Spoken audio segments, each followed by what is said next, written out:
is a tough business to run for president. I know, you're a tough guy, Jeb. And we need to have a leader that is real principled. tough. I will take it to Hillary Clinton, and I will whoop her. You're never going to be president of the United States by insulting your way to the presidency. Let's see, I'm at 42 and you're at 3, so far I'm doing better. Doesn't matter. Dr. Carson. Thank you, Wolf. Please join me for a moment of silence and remembrance of Jeb Bush's campaign.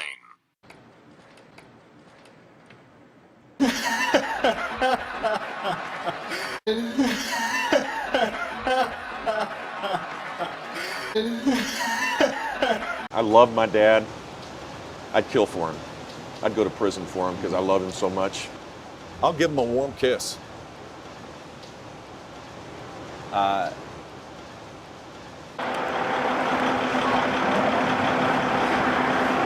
How do you do, fellow kids? What? I was in Washington, Iowa, about 3 months ago, talking about how bad Washington, D.C. is. It was to get the kind of the...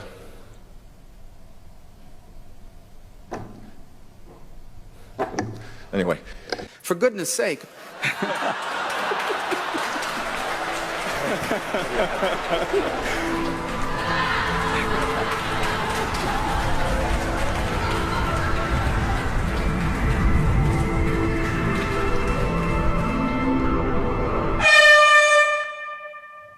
A cockserver.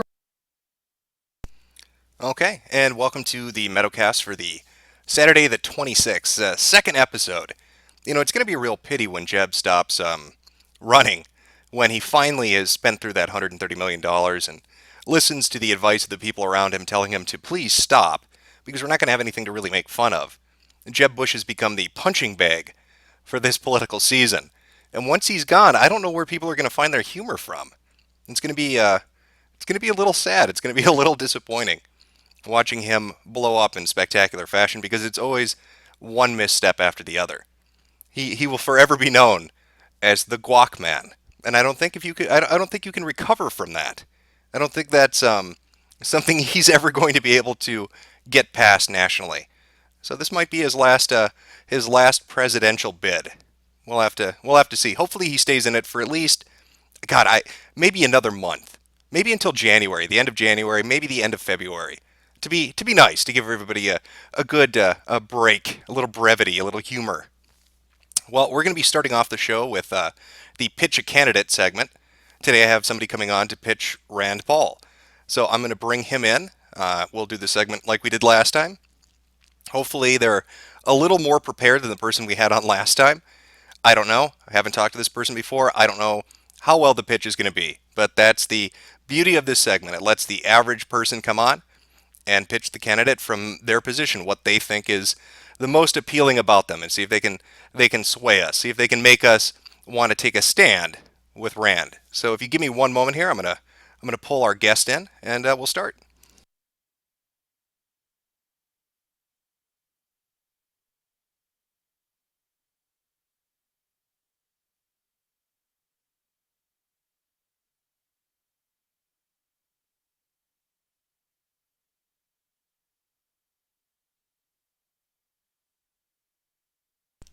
Hopefully our guest is going to pick up, otherwise that's going to cut the segment really fucking short.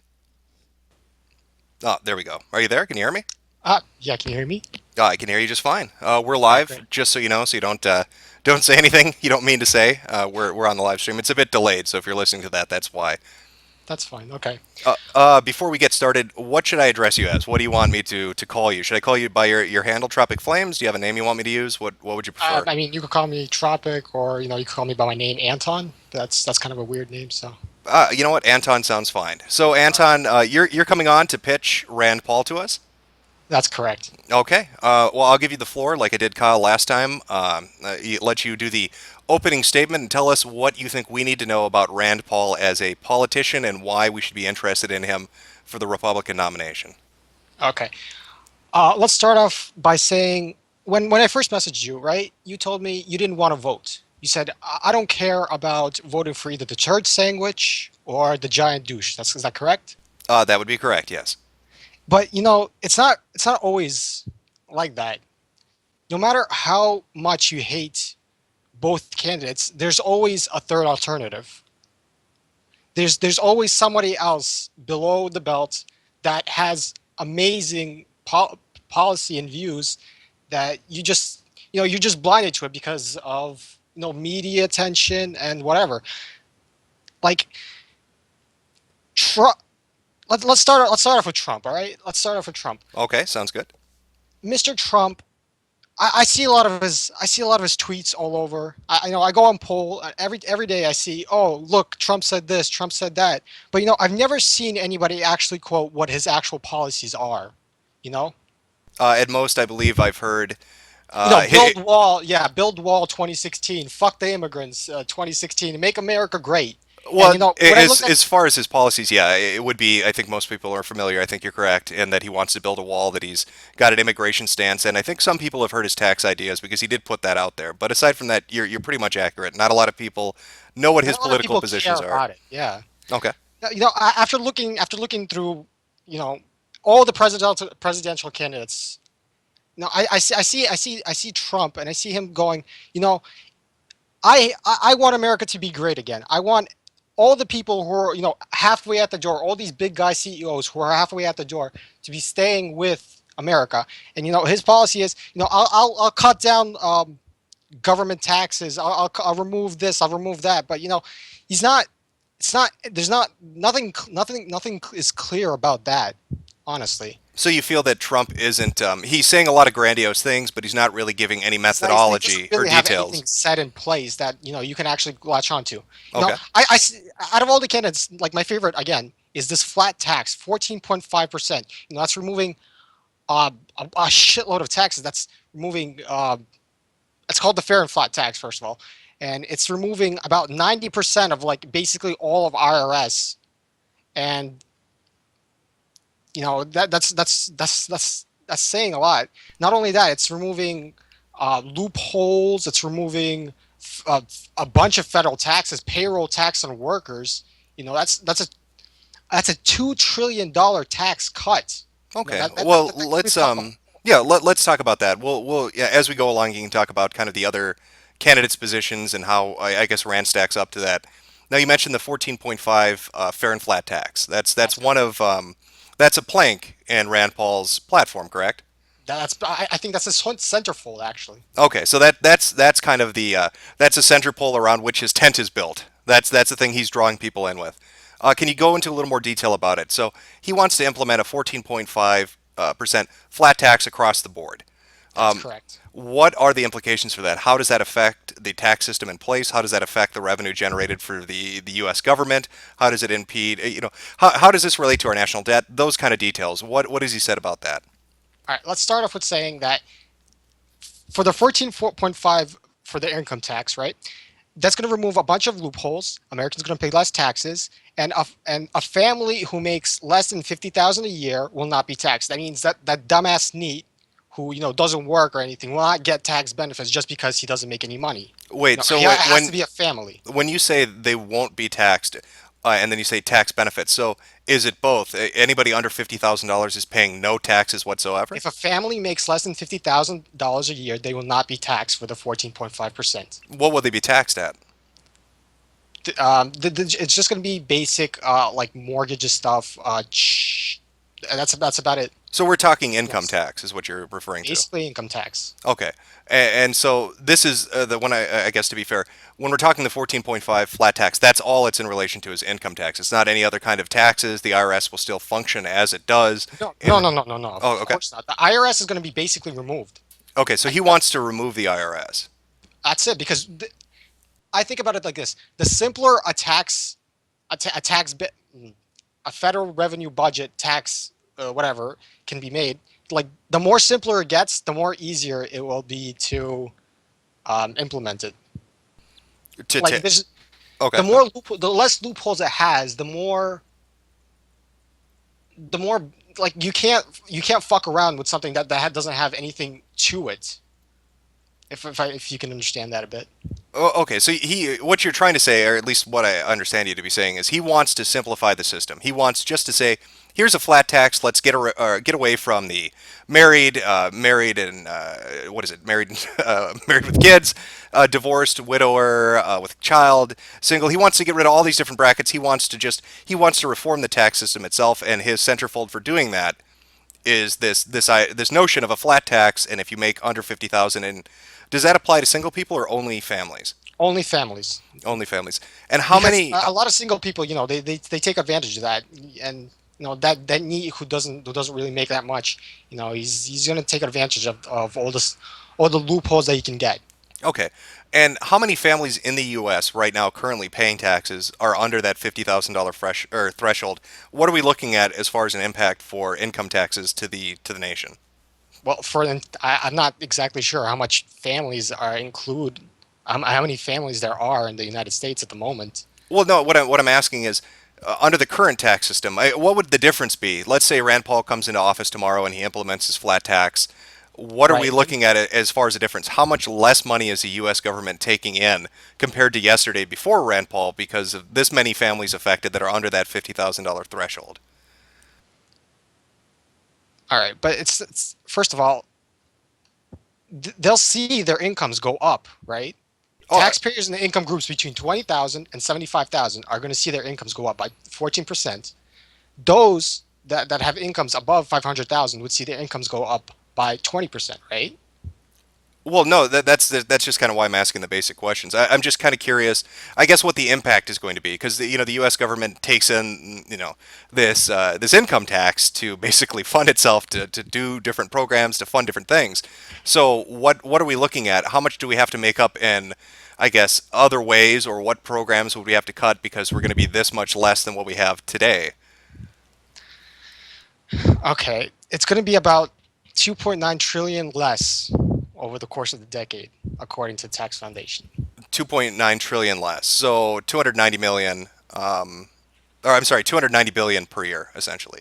Right, but again, that's still a lot better compared to most other candidates. It's basically the alternative between getting. I guess we're going to see our GDP go down. That's a fact. But people are going to start saving more. People are going to stop spending more because, again, they're going to see our numbers. They're going to say, "Oh shit, we're kind of going bad. Maybe I shouldn't buy that new whatever $100,000 car." But little by little, it's going to keep going up. That's going to be 1.4 million additional jobs over a decade. That's going to be about 10,000 jobs a month. Okay, and this number, this estimate, I guess, from Rand Paul, what is he basing that on? He's saying we're going to have this many more jobs. Is that based on just the notion that people will have more money to invest, or does he have some kind of a factor figure? Again, what's our current stance in terms of how much a corporation has to pay to stay in the United States, right? Okay, off the top of my head, I would not know that. 39%. Okay, and that's how much they're getting taxed, right? Yes. That's how much they're going to get. That's how much they're getting hit tax currently. Okay. That's way above. That means we're somewhere around the third highest, right? Of charging corporations for tax. You're talking internationally, so the U.S. was ranked third. Okay. Right. That's compared to something like Canada, right? Canada has about a 15%. Okay. And 1% state tax. That's 16% in total. Okay. Now, when you're talking, all these companies jumping ship, like currently here. Wait, Anton, let me just clear this up really quick.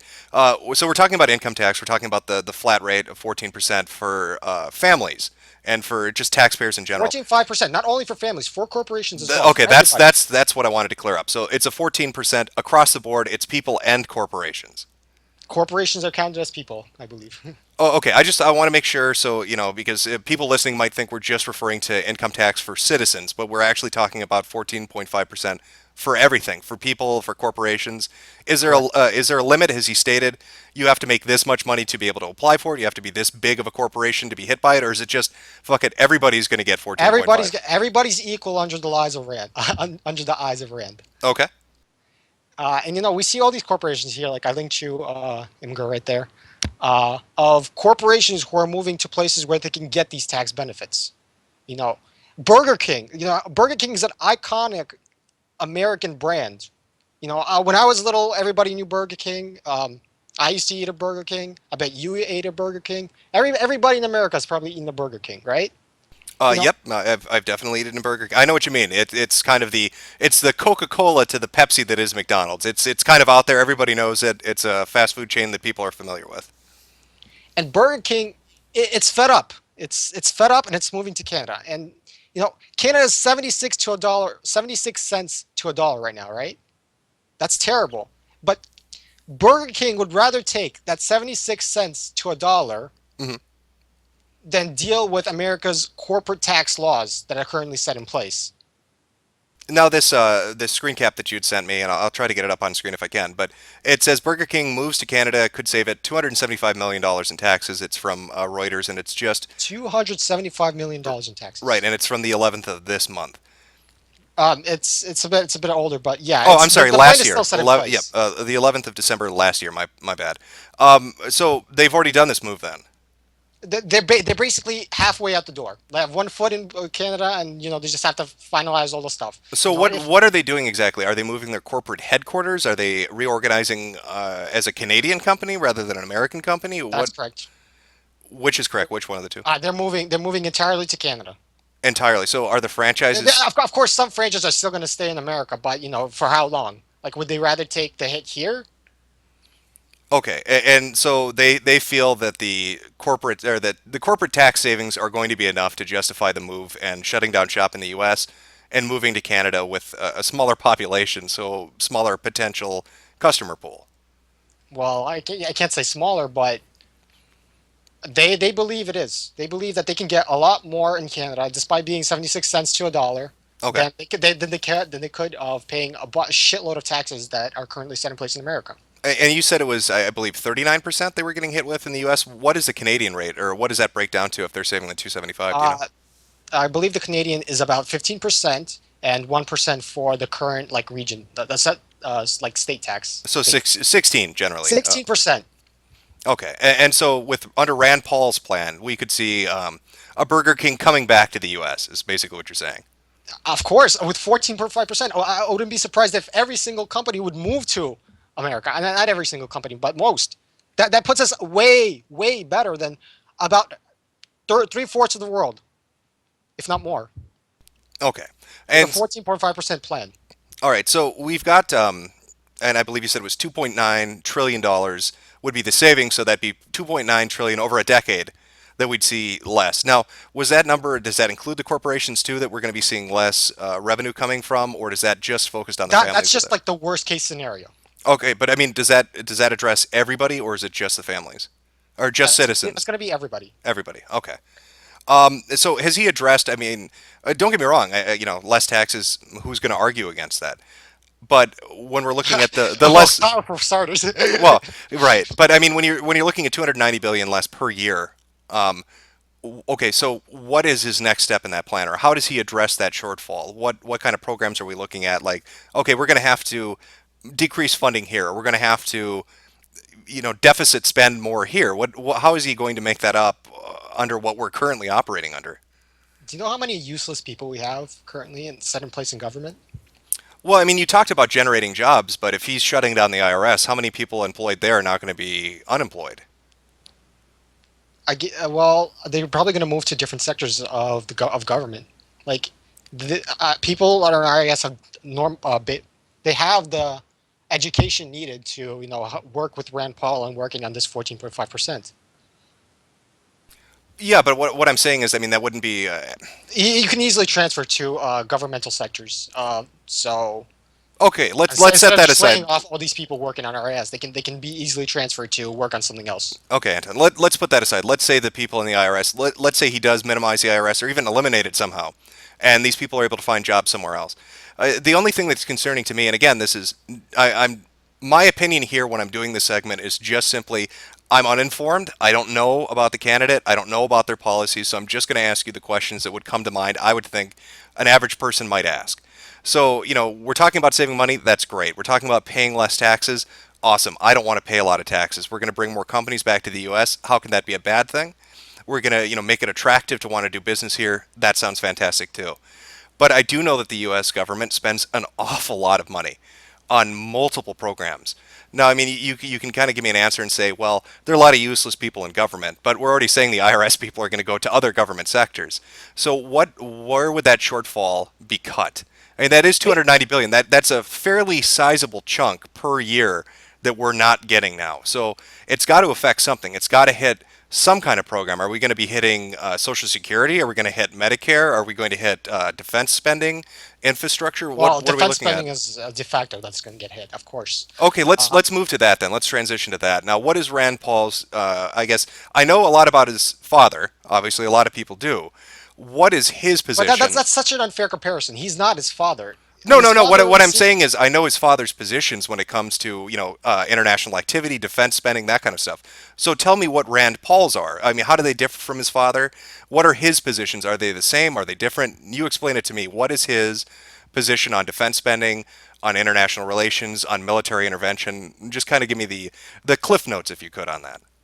Well, unlike candidates such as who wanted to for the regime change, Rubio, right? Rubio wanted a regime change with Assad. He wanted to Assad- go into Syria. You're talking about Rubio wanted to go into Syria and basically oust Assad and put somebody else in place. right. Okay. That's a terrible plan. ISIS is going to take over. It's going to be bad for everybody.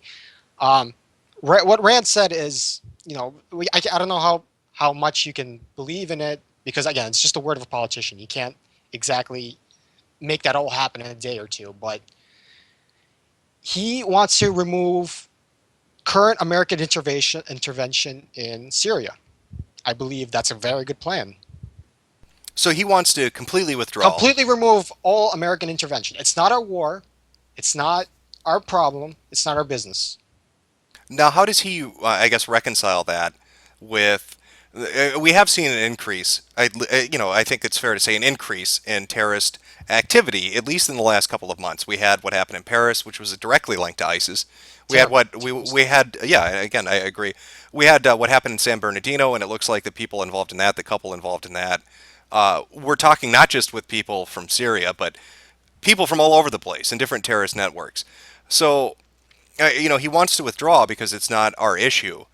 But in a way, it sort of is. I mean, if we have homegrown terrorist activity in the U.S., like we had in San Bernardino, so how does he address it, I guess, is what I'm saying. If he doesn't want to fight it over there, is he going to fight it over here? Does he have a plan? If he removes all these kids who are fighting our war in Syria, that's going to be a lot more people inside American borders who can protect American borders. That's going to be an influx of police officers, an influx of military structure, influx of basically domestic, homegrown, fighters, basically. Well, okay. Let me rephrase this, I guess. Okay, so we pull our military intervention away from the Middle East. We get out of these countries that we really don't have any business being in. At least that's Rand Paul's standpoint. And so we're dealing just with the U.S. Now we've had these attacks that have happened, San Bernardino, and potentially we could have more. I don't know. Maybe there'll be another one. Maybe there won't. But there is a potential for it to happen. So. Of course, but the potential is the more we intervene, the more it's going to happen here. Okay, but doesn't this get into the, I guess, the argument that the ideology of our opponent isn't based on, they don't hate America because we're in Syria. They hate America because of Western values, because it's different from what they perceive as how the world should be run. Groups like ISIS want Sharia law. Groups like ISIS want an international, Like you're worldwide saying this, caliphate. If we remove all of these people from Syria, then nobody's going to be left to fight ISIS. When currently we have tons of Russian troops who are doing their best, to fight ISIS, to remove ISIS and keep Assad in power. But when you're looking at geopolitics, so doesn't this set up an issue? If you pull out completely militarily, let's say, and you're not in Syria, you don't fight them over there. So we're going to let the Russians do it, or we'll let the Chinese intervene, because I know the Chinese president had made statements regarding ISIS and kind of his viewpoint on it and wanting to get a little more hands-on. But you let these foreign countries essentially go into other nations and they remove a power. How do we then make sure, or how are we how are we ensuring that we're not going to have more puppet states? I mean, you look at kind of the 80s with the Cold War, and even before then, it was geopolitics. It was a game of chess. One country would move into an area, there'd be a regime change, and they'd install their own little puppet. So if we're saying we're going to let the Russians do it, or we're going to let the Chinese do it, or we're going to let, God, maybe the French will do it. How do we ensure that they're not setting up a new power structure in the Middle East, in Europe, in Africa, where it's all run? Where Putin says, I'm going to clear up the problem in Syria, and now it's a Russian territory. And you know what? Maybe I'm going to go to Chad. Maybe I'm going to go to Nigeria. Maybe I'll go to Liberia. Maybe the Ukraine needs to be relooked at because, hey, ISIS is over there. America has pulled its military presence out. We're not there really to do anything anymore. We don't have any say. So do you see the potential risks for that? Okay, but what are we currently doing? Are we currently helping Syria? Like, are we currently, because we're supplying all these weapons to these fighters? Are we currently helping them? Are we currently helping to stop the conflict? Like, Right now, no. I'd say that our foreign policy in regards to Syria is ass backwards. We talked just a second, and this is kind of a little bit off the beaten path, but we're talking about kind of what we're doing in Syria, and you'd mentioned Trump and kind of his positions on different things. He did bring up one interesting point on MSNBC, which was we have relationships with foreign powers which are directly funding or directly related to the terrorist groups which are currently plaguing the world. I mean, he brought up Saudi Arabia, and it looked like he might have even wanted to bring up Israel. So we have these different countries out there that seem to have. So if we're not going to militarily intervene, are we still going to have relationships with groups like Saudi Arabia? I mean, if our idea is let's get hands off, let's not get involved with any of this. It's foreign. It doesn't matter to us. It's not our fight. Are we also going to say, hey, because they're involved, we can't really have a relationship with them? I'm trying to get a better grasp or better understanding of kind of how Rand Paul would position America to deal with the international community. listen, I would rather take a puppet state at this current moment than continue fighting with what we have right now, because it's not ideal what we're doing right now. I'm not saying in the future, sure, every terrorist is going to, Russia's going to take over Ukraine, sure, we'll let them. Russia's going to take over China, sure, we'll let them. That's not going to happen. But currently, what we're doing right now in Syria, it's not. I would rather take the puppet state. I don't want to see any more influx of refugees in Europe. I don't want to see any more influx of refugees in Canada. I don't want to see more refugees in America as well. I don't want to see that. I would rather. Wait, you want to see or you don't want to see? That's not something I want to see in the current time. Well, how do we know that allowing these foreign powers to intervene? Let's say Russia goes in and they're able to mop up ISIS, and let's say even they don't oust Assad, or they don't set up a puppet state, or they don't keep a military presence. They go in, they kick ass, they leave. Everything's great. Everybody loves it. How do we know that's going to stop this influx of immigration? I guess that segues into the next point. What is Rand Paul's position on immigration? What does he feel? Because that's been in the news a lot. We're talking about, was it 10 to 40,000 Syrian refugees coming into the U.S. and the states are fighting it. So what is Rand Paul's position on immigration and the recent Syrian influx into the U.S.? Oh, it's basically almost the same as Trump's, except it doesn't have as much media attention. It's basically, if you can get in here legally, sure, go ahead. If you can't, get out. You can't. We don't support illegal immigration. Okay, because Rand Paul doesn't support legal immigration. Okay. If you get in here legally, sure, go ahead. But we're not gonna bend over backwards to take all these refugees in. Well, it wasn't one of the issues that was raised on the campaign trail by a couple of different people in regards to, because I believe with San Bernardino, the terrorist wife was a foreigner that got in on a visa program. She did it legally. Don't. That's all. I'm glad you mentioned the visa program. Okay. I'm gonna show you a little link over here. Okay. If you can get that up, I want even the chat to watch this, because this is how much I believe that the government is, useless in what they're doing currently. I'm not in support of quotas as you call them. Okay. I'm having a little issue. OBS can be a bit finicky, but I can get the audio to play. So I'll let it's a 5-minute. The audio would also be good. Okay, it's a 5-minute clip. It's a GOP War Room. It's called Top DHS Screening Official Unable to Provide Stats on Refugees. I'll let that play and then we'll come back to it, okay? All right.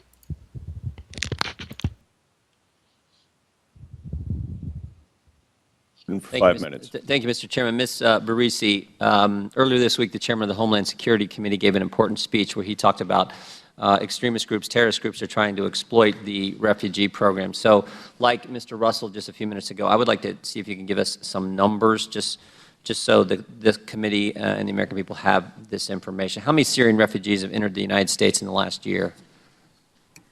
Sir, I didn't bring any of the refugee numbers with me because I was prepared to talk about visa waiver, but I can certainly have us send that to you. Do you know how many Americans have traveled to Syria in the last year? I don't have that number on me either. So you wouldn't know how many Americans have traveled and then returned? I don't have that number on me. How many visa waiver program overstays are there currently in the United States? Sir, I didn't bring that number with me. Ms. Barisi, when I look at the witness list, you got the longest title. Deputy Assistant Secretary, Screening Coordination, Office of Policy, Department of Homeland Security. You got the longest title, and it says Screening Coordination. Now, what is that? What screening are you coordinating? Is that just intra-agency or is that inter-agency? It's both. It's both, so it's all of that. DHS, I could coordinate across DHS components. And the two biggest issues right now that we're dealing with, we had these terrible tragedies, terrible terrorist attacks, and we're talking about the refugee issue and the visa waiver program issue, and you can't give us any numbers on either program? So I came prepared to talk about the visa waiver program. And I just asked you how many visa waiver program overstays are there, and you said you don't know. Sir, I don't have a number. Visa waiver program. So when I ask you how many visa overstays of the visa waiver program may have traveled to Syria before they got here, do you know that number? Sir, if visa waiver program national has a citizen of a visa waiver program country rather has traveled to Syria, Iraq, or a conflict zone, and they're considered a foreign fighter, that VWP I'm not asking that. I'm saying someone from Great Britain. Someone from Great Britain comes to the United States on a visa waiver program, and they're now on overstay. Do we know if that person who's here today? Maybe they're not even an overstay. Do we know if that person has been to Syria before they came to the United States? Do we know that? I mean, I know this is what our bill that we just passed earlier this week is trying to get to. I'm asking, do we know that fact or that information now? So that's why we have the IC involved, and there's an intelligence assessments, and we use. I wasn't asking that. Do we know that? Do you know the number? I don't know the number, but that's why I'm trying to. But do we have people who are in that category I just described? Come from a visa waiver program country, may have traveled, they're here today, and may have been in Syria or Iraq or somewhere there in the last, before they came here. Do we know that? If a citizen of a VWP country has traveled to one of those areas, there's a nexus to the United States, or the VWP partners shared that information with us, yes, we know that information, and we will vet against it. We will also use our algorithms. But could they be here right now? Could they be here right now is my question. I don't have that answer, sir. All right, well, how about, can you tell me anything about the no-fly list then? You can't tell me anything about those. How does a person get put on the criteria for that? Can you tell me anything about that? Sure, the no-fly list is a subset of the overall terrorist screening database. The interagency works together. The terrorist screening database is owned and operated by the Terrorist Screening Center, as I said earlier. There are criteria to get on that are. How many American citizens are on that list right now? Can you give me that number? How many American citizens are on the no-fly list right now? I know there are American citizens on the list. It is an extremely small number, but I don't have my numbers with me. But again, that's something I can easily get back to you. Ms. Barisi, I've asked you the number of Americans who've traveled to Syria, you don't know. The number of Americans who may have traveled and returned, you don't know. The number of Syrian refugees who've entered the country in the last year, you don't know. The number of visa waiver program overstays, you don't know. The number of visa waiver overstays who may have been to Syria before they came here, you don't know, and the number of American citizens on the no-fly list, and you don't know, and yet you are the Deputy Assistant Secretary for Screening Coordination, Office of Policy, Department of Homeland Security in front of the Oversight Committee, and you can't give us one single number to some, I think, pretty basic questions? Some of those statistics aren't held by DHS, and so that's why I would like to work with my interagency. That's partner to why get you that's the why I correct referenced your information. title. You're the one who's the screening coordinator for all this, and you said you were interagency. That's why I referenced your title. Seems to me you should, when you I'm come not, from this I'm a committee, you should have that DHS information. employee. I'm a DHS career civil servant employee, and I will work with my interagency partners, but they're could the get us- authoritative source for a lot of those numbers that you If mentioned. you could get us those numbers and the ones Mr. Russell asked for, that would be very helpful. I thank you, Mr. Chairman. Okay, so that was Miss Barisi, I believe I'm saying that right. I'm not even going to Yeah, try that's correct. to attempt her title because it's ridiculous. And But that this was this is the reason why I don't believe we need useless people currently in the government. so you believe that there's a lot of fat that needs to be trimmed. Her in particular would be a job that you would look at and say, or you know what? Let me rephrase that. Rand No, Paul. I don't mind is her somebody- being unemployed, honestly. Oh, okay. So has Rand Paul addressed things like this? What is his position now that we've heard the clip? His position is cutting down government. It's simple as that. He's gonna look over all these useless people who have no idea what the hell they're talking about and just cut them out. Okay, so he wants to go in and we're talking about a massive undertaking. I mean, has he talked about how he'd do that? At what agency he would look at first? How he would streamline it? Anything like that? Those are one of the topics on which it's a bit flaky. There's not much information about that. He just says I'll do it, but you know. Okay. So it's sort of vague, but he's saying that he believes that government can be cut down. It's going to have to be if we're 290 billion less per year from tax income. Yeah, all right, go ahead. No, I'm saying it's going to have to be if we're 290 billion less per year in tax income. He's going to have to trim government somewhere because he has to make that money up. So when we're looking at the visa program, when we're looking at immigration, his stance is go through the legal routes. But again, we're talking about the visa program here. So would he reform the program itself? Would he say it's going to be... Of course, with all these quota hires getting removed, who have no idea what they're talking about, of course it's going to get reformed. No, I'm not talking about. I'm not talking about the people in positions that oversee the visas. I'm talking about the visa program itself. Is he going to put new mechanisms in place that make it more difficult or a better vetting? He's going to hire someone who's going to hire someone competent who knows how to do that, and he'll actually do it. Oh, okay, but again, we're a bit scarce on details. He hasn't really outlined, I guess, how he'd attack. He doesn't really know exactly how he's going to do it. He just says he's going to do it. That's also one of the reasons why I like Trump. Trump also said he's going to remove the fat. He's going to remove all these useless people. He's going to talk to all these diplomats who got bought in, who have no idea what they're talking about. Mm-hmm. Okay, so we've talked a little bit about his tax policy. We've touched a little bit on his immigration stance and military intervention. I think what some people might be worried about, and this is touching back on the military intervention of kind of a hands-off approach, is that it sets the United States up to be almost isolationist in its approach to international relations.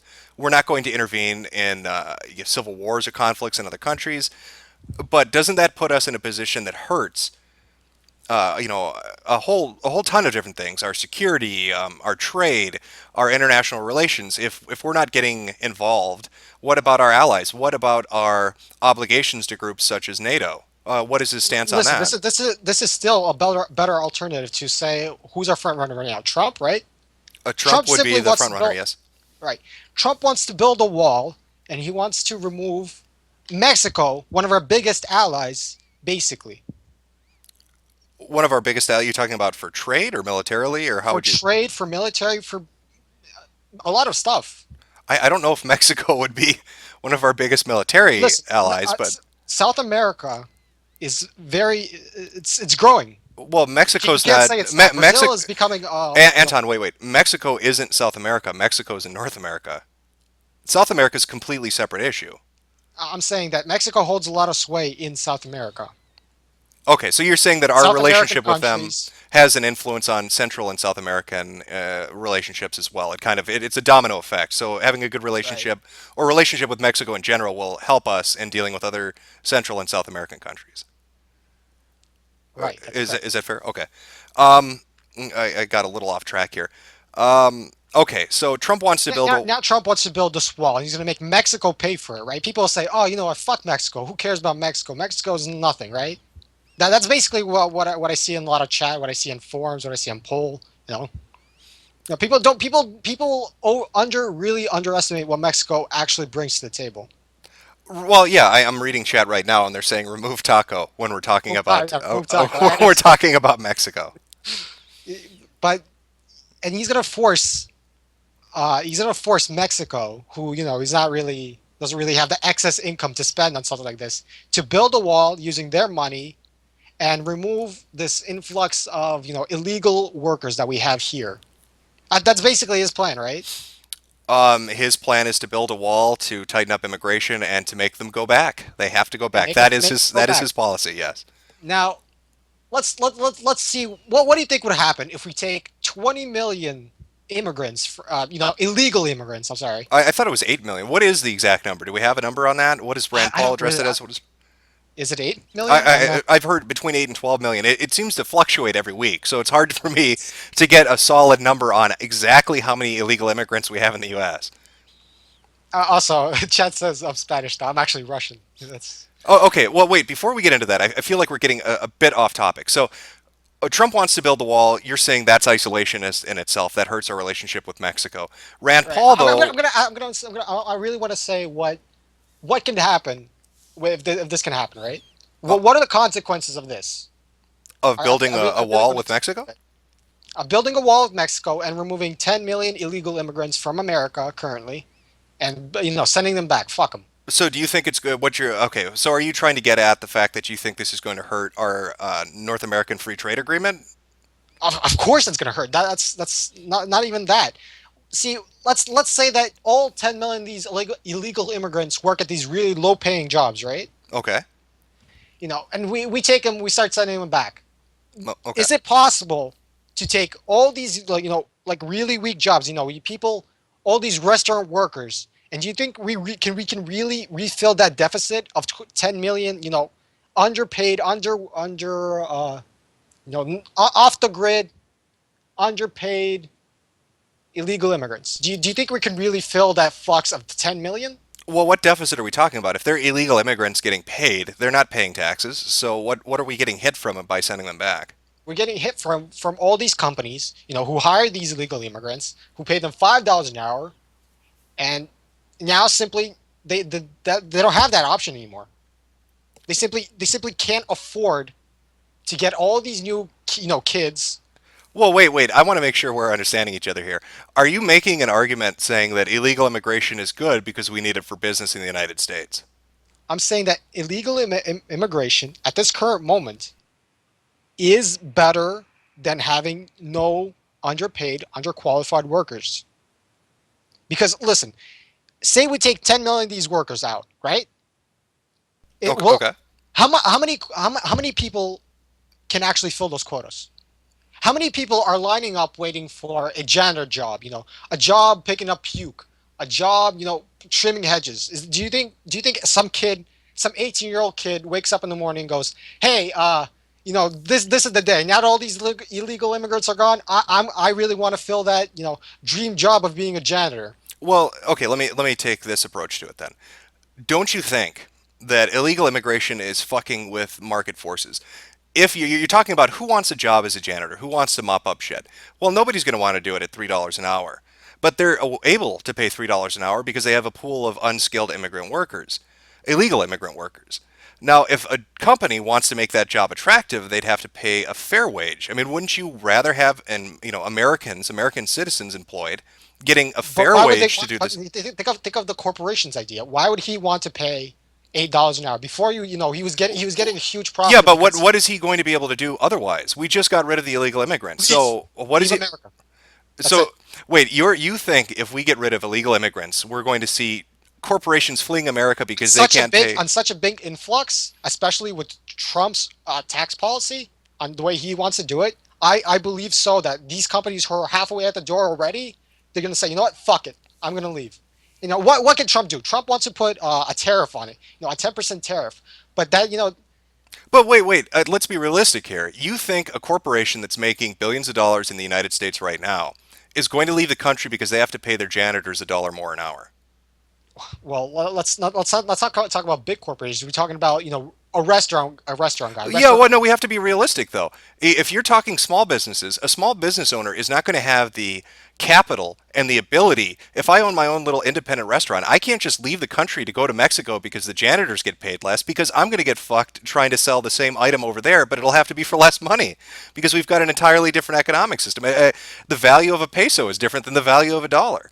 But if it's a large corporation, they're already making so much that having to pay. I'm not saying he can move to Mexico. There are plenty of other countries who want to take that restaurant business. You know, Canada for one.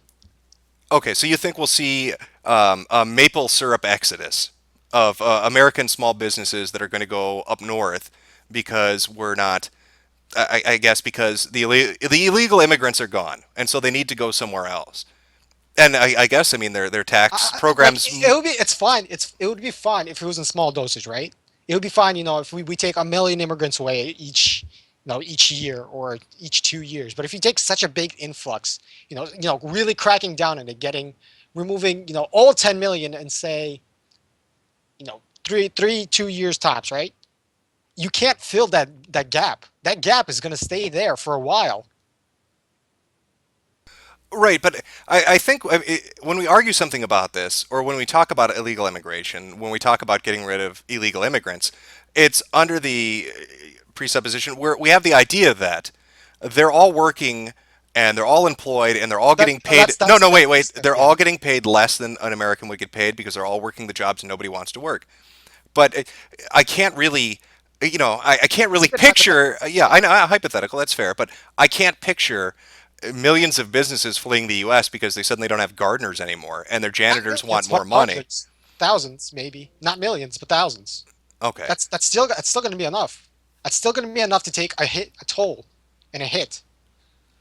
So then, how could we, how could Rand Paul, as as a political figure, 14.5%? That's simple. No. I'm touching on immigration here.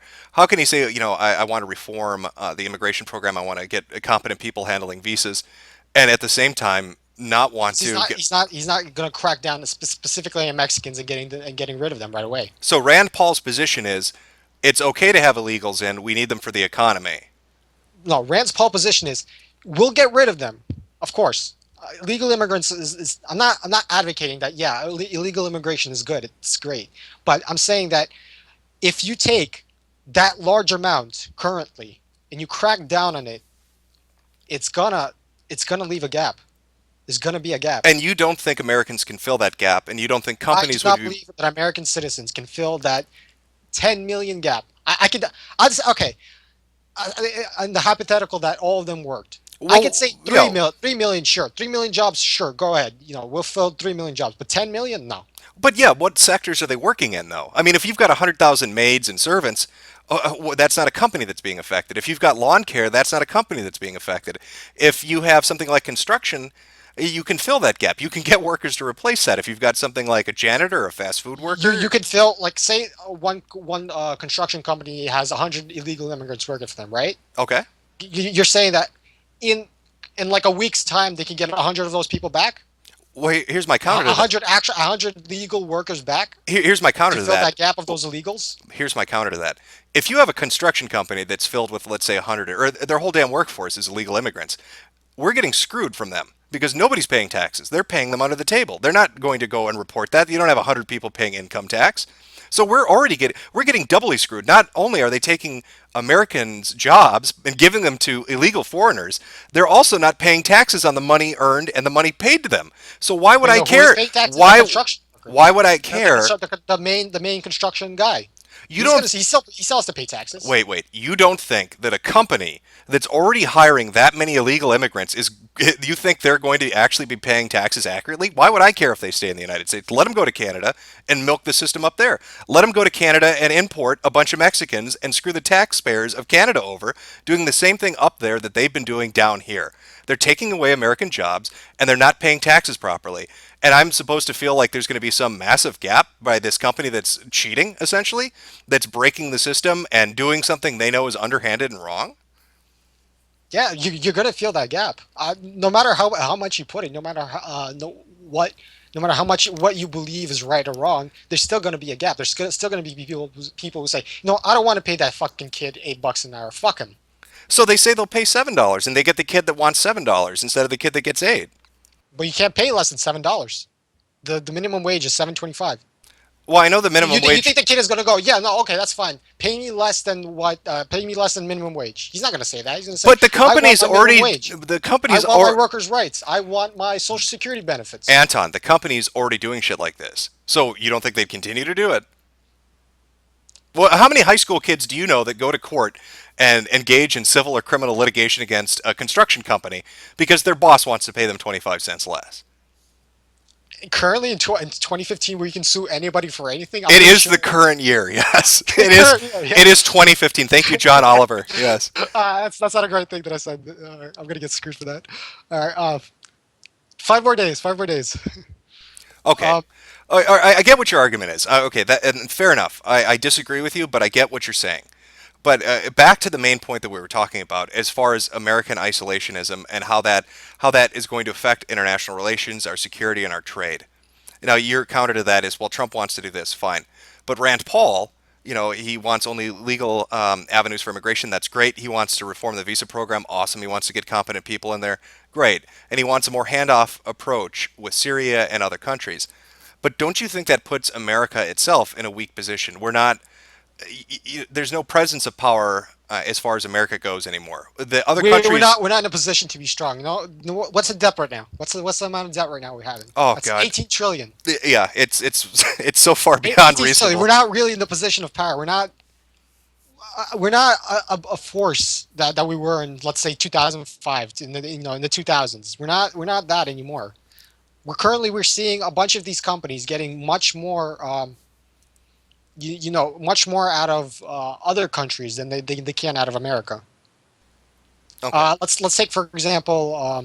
Don't you think, though, and again, this is related to immigration, but don't you think that presents a security risk? San Bernardino, they did come in legally through the visa program.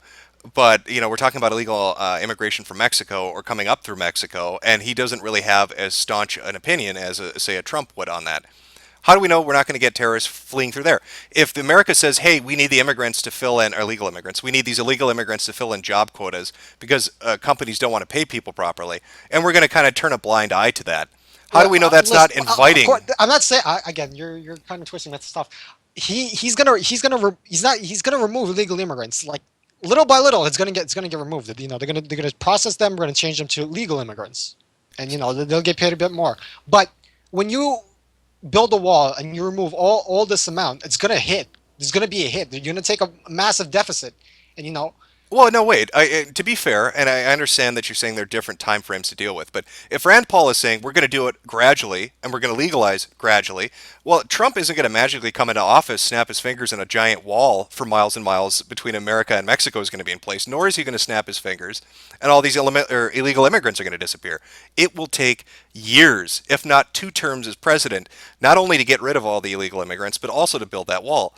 So how is the time frame really different than Rand's?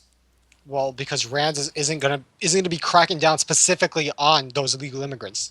No, Rand is basically just gonna be, we're gonna look through them. We're gonna see who currently reside. That's gonna be like 100 illegal immigrants a week, as opposed to 15,000, 20,000, 30,000 a week. Okay, so smaller government, smaller ability to manage Smaller government, smaller removal. And I think this also touches on Rand Paul's positions, and I want to kind of try to segue into this.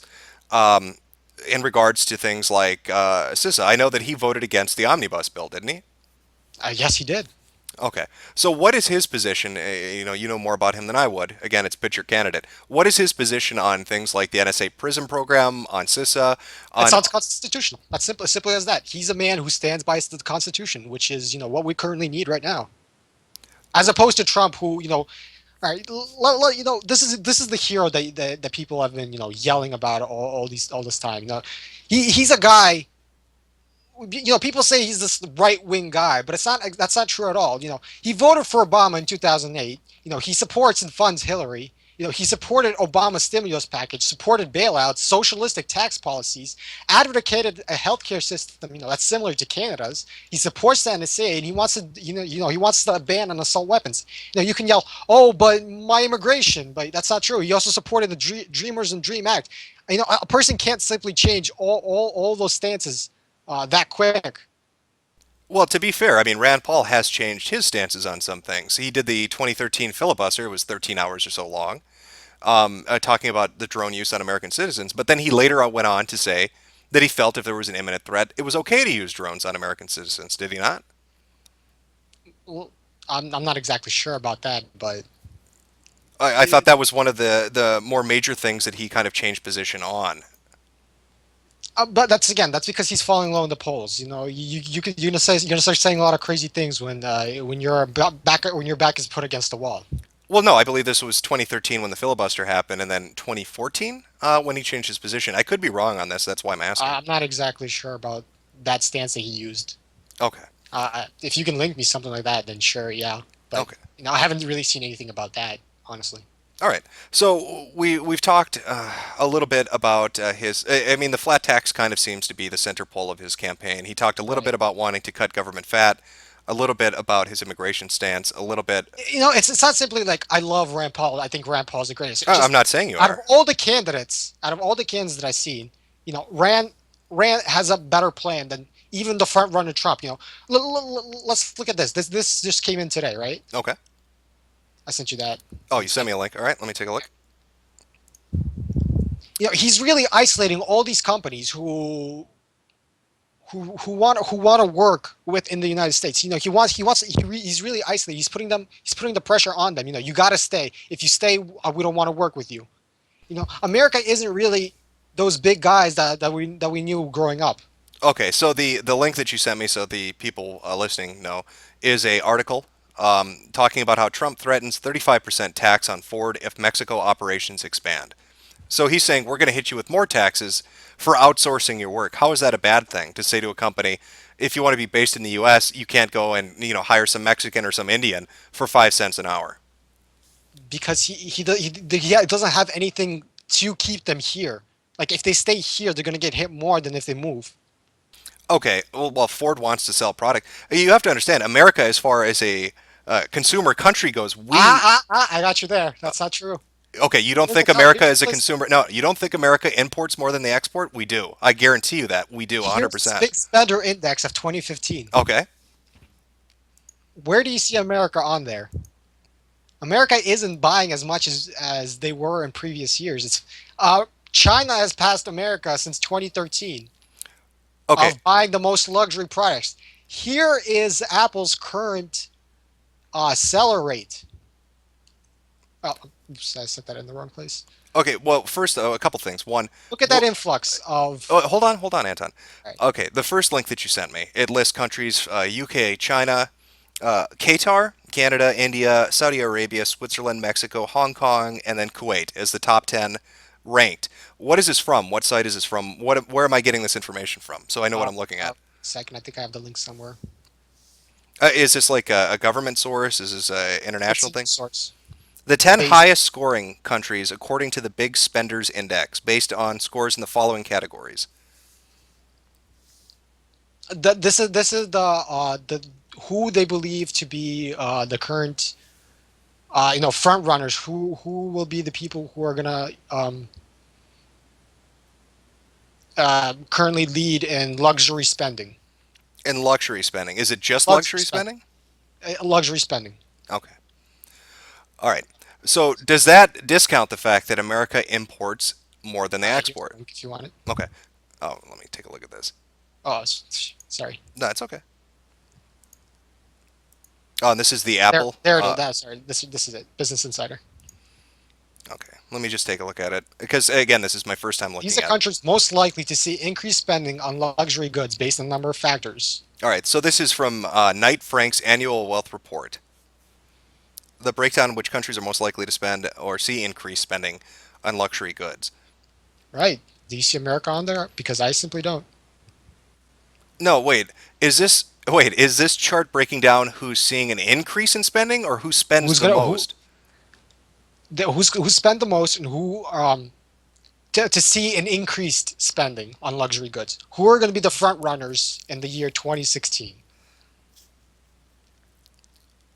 Okay, Chinese consumers are already the top buyer of luxury goods around the world.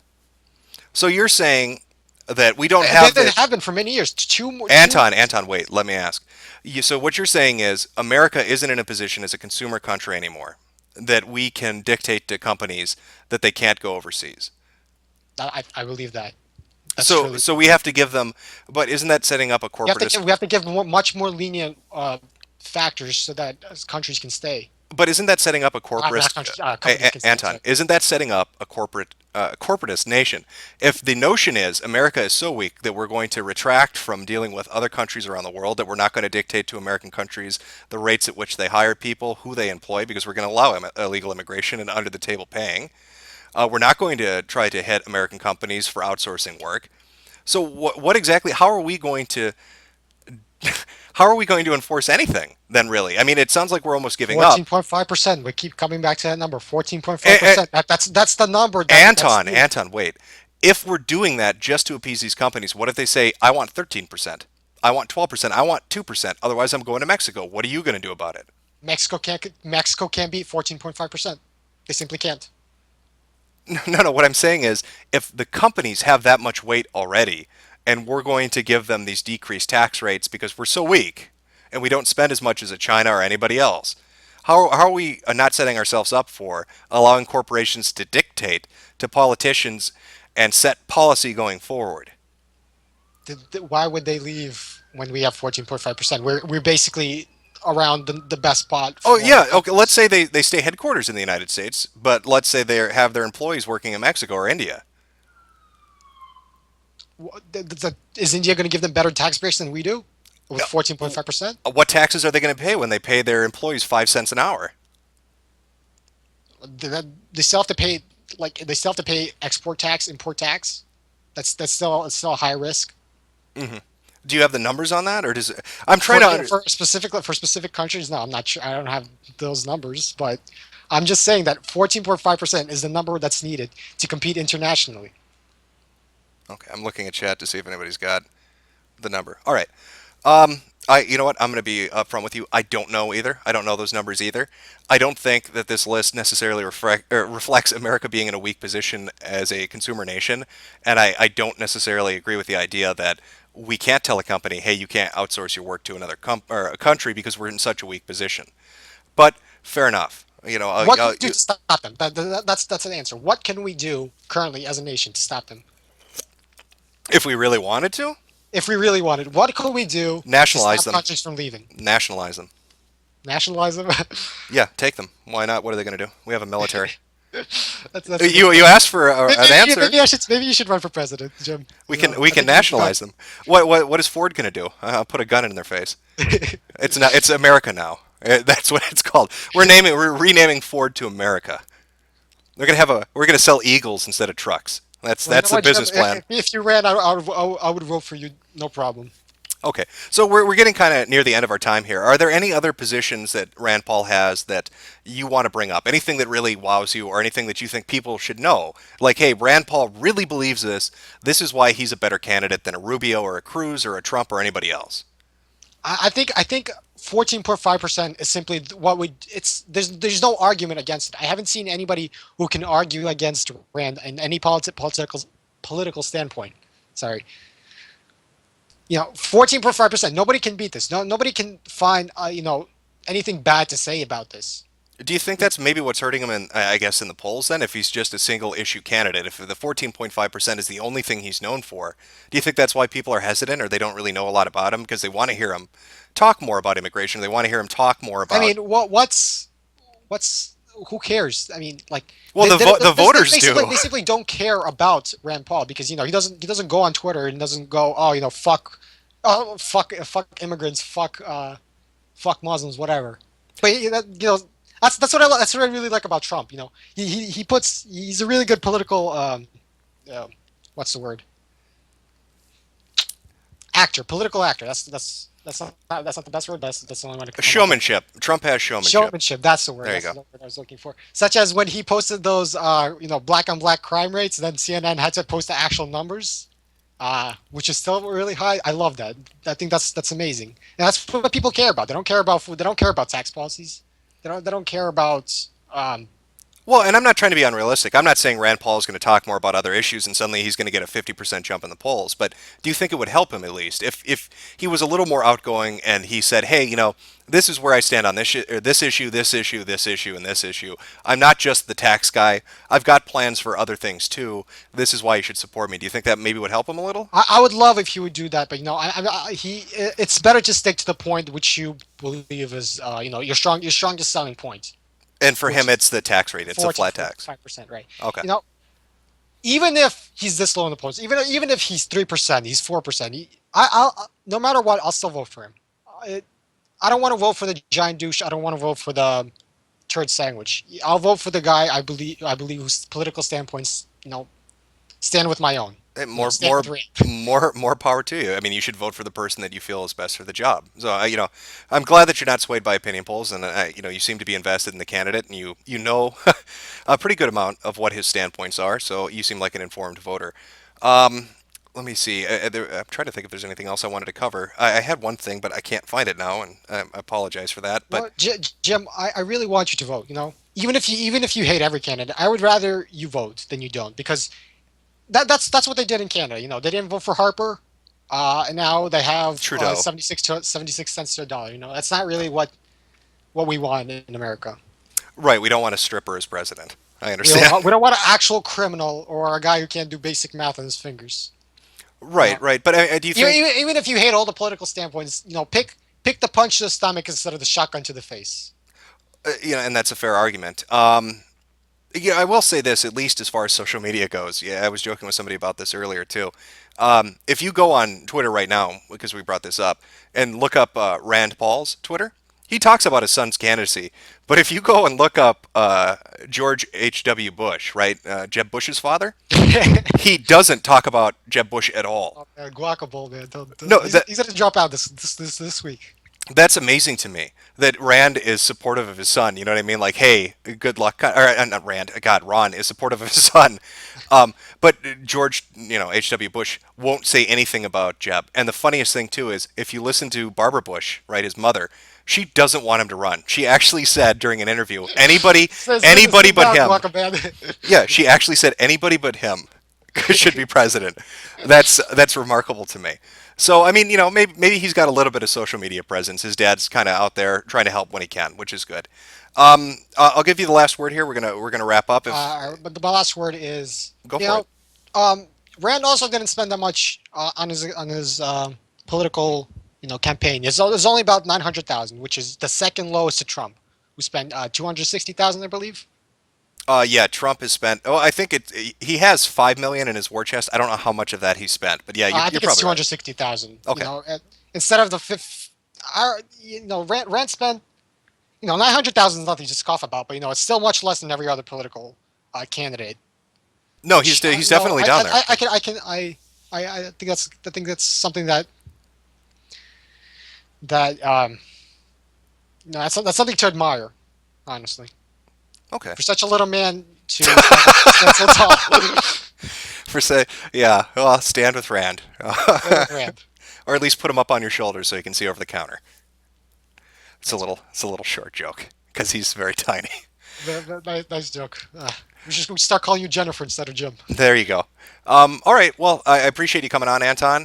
Thanks for. I flubbed a little bit in the start. People started calling me, Asperger's, but I had fun. Thank you very much. I really enjoyed it. Yeah. Hey, and again, I appreciate you coming on.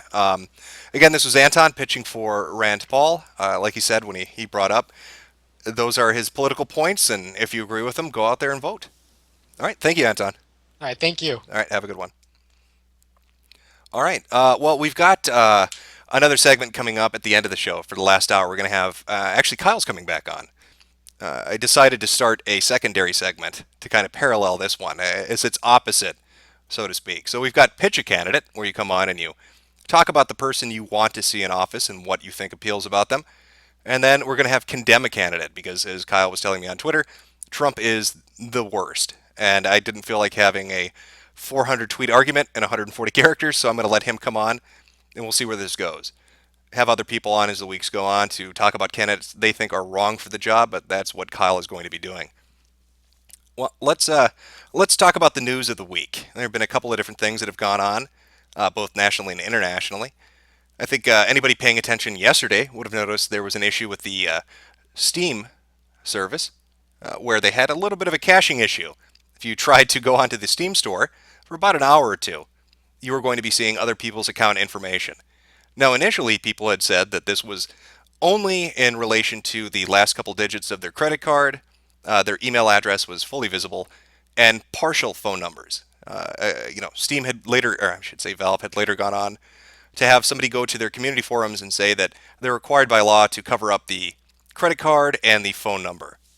But people have been reporting over the last day or so that that wasn't necessarily the case, that if you had gotten into somebody else's account or you saw a cached version of it, you could go to the cart and then look at their information, which included the full phone number, the home address or the billing address, the full name, email address, all of that, with the exception of the credit card because it wouldn't be saved in the same detail as the other information. So if you're using Steam, happy holidays. I find it somewhat ironic that the cart gimmick works. I mean, who would be using a cart? Who would have items in their cart during a winter sale? Oh wait, fucking everyone would. I think it does highlight one of the issues with consumers, though. The reactions I saw to it were a little bit remarkable. They reminded me of the PSN hack and just other services that had issues. It's people rushing to defend companies and corporations when a mistake like this happens, whether it's malicious or if it's just an honest-to-God accident. Now, Valve is known for having just god-awful customer support. If you try to get a hold of them, good luck, because there really is no mechanism other than the very limited one they provide to you to get a hold of them. You're not going to be able to call them up and get them on the phone to complain about some issue. So you have this massive caching issue happen, and Valve is completely silent. They don't say anything as this is going on for the hour to 2 hours that it happened. If you wanted information on it, whether it related to security means to take, what you should avoid, how you might be affected, you're listening to a source like SteamDB, who is unaffiliated third party. They're not affiliated with Valve. They're their own independent thing. Now, they were on Twitter and other social media and explaining to people what the issue was and how to best address it, but Valve was not.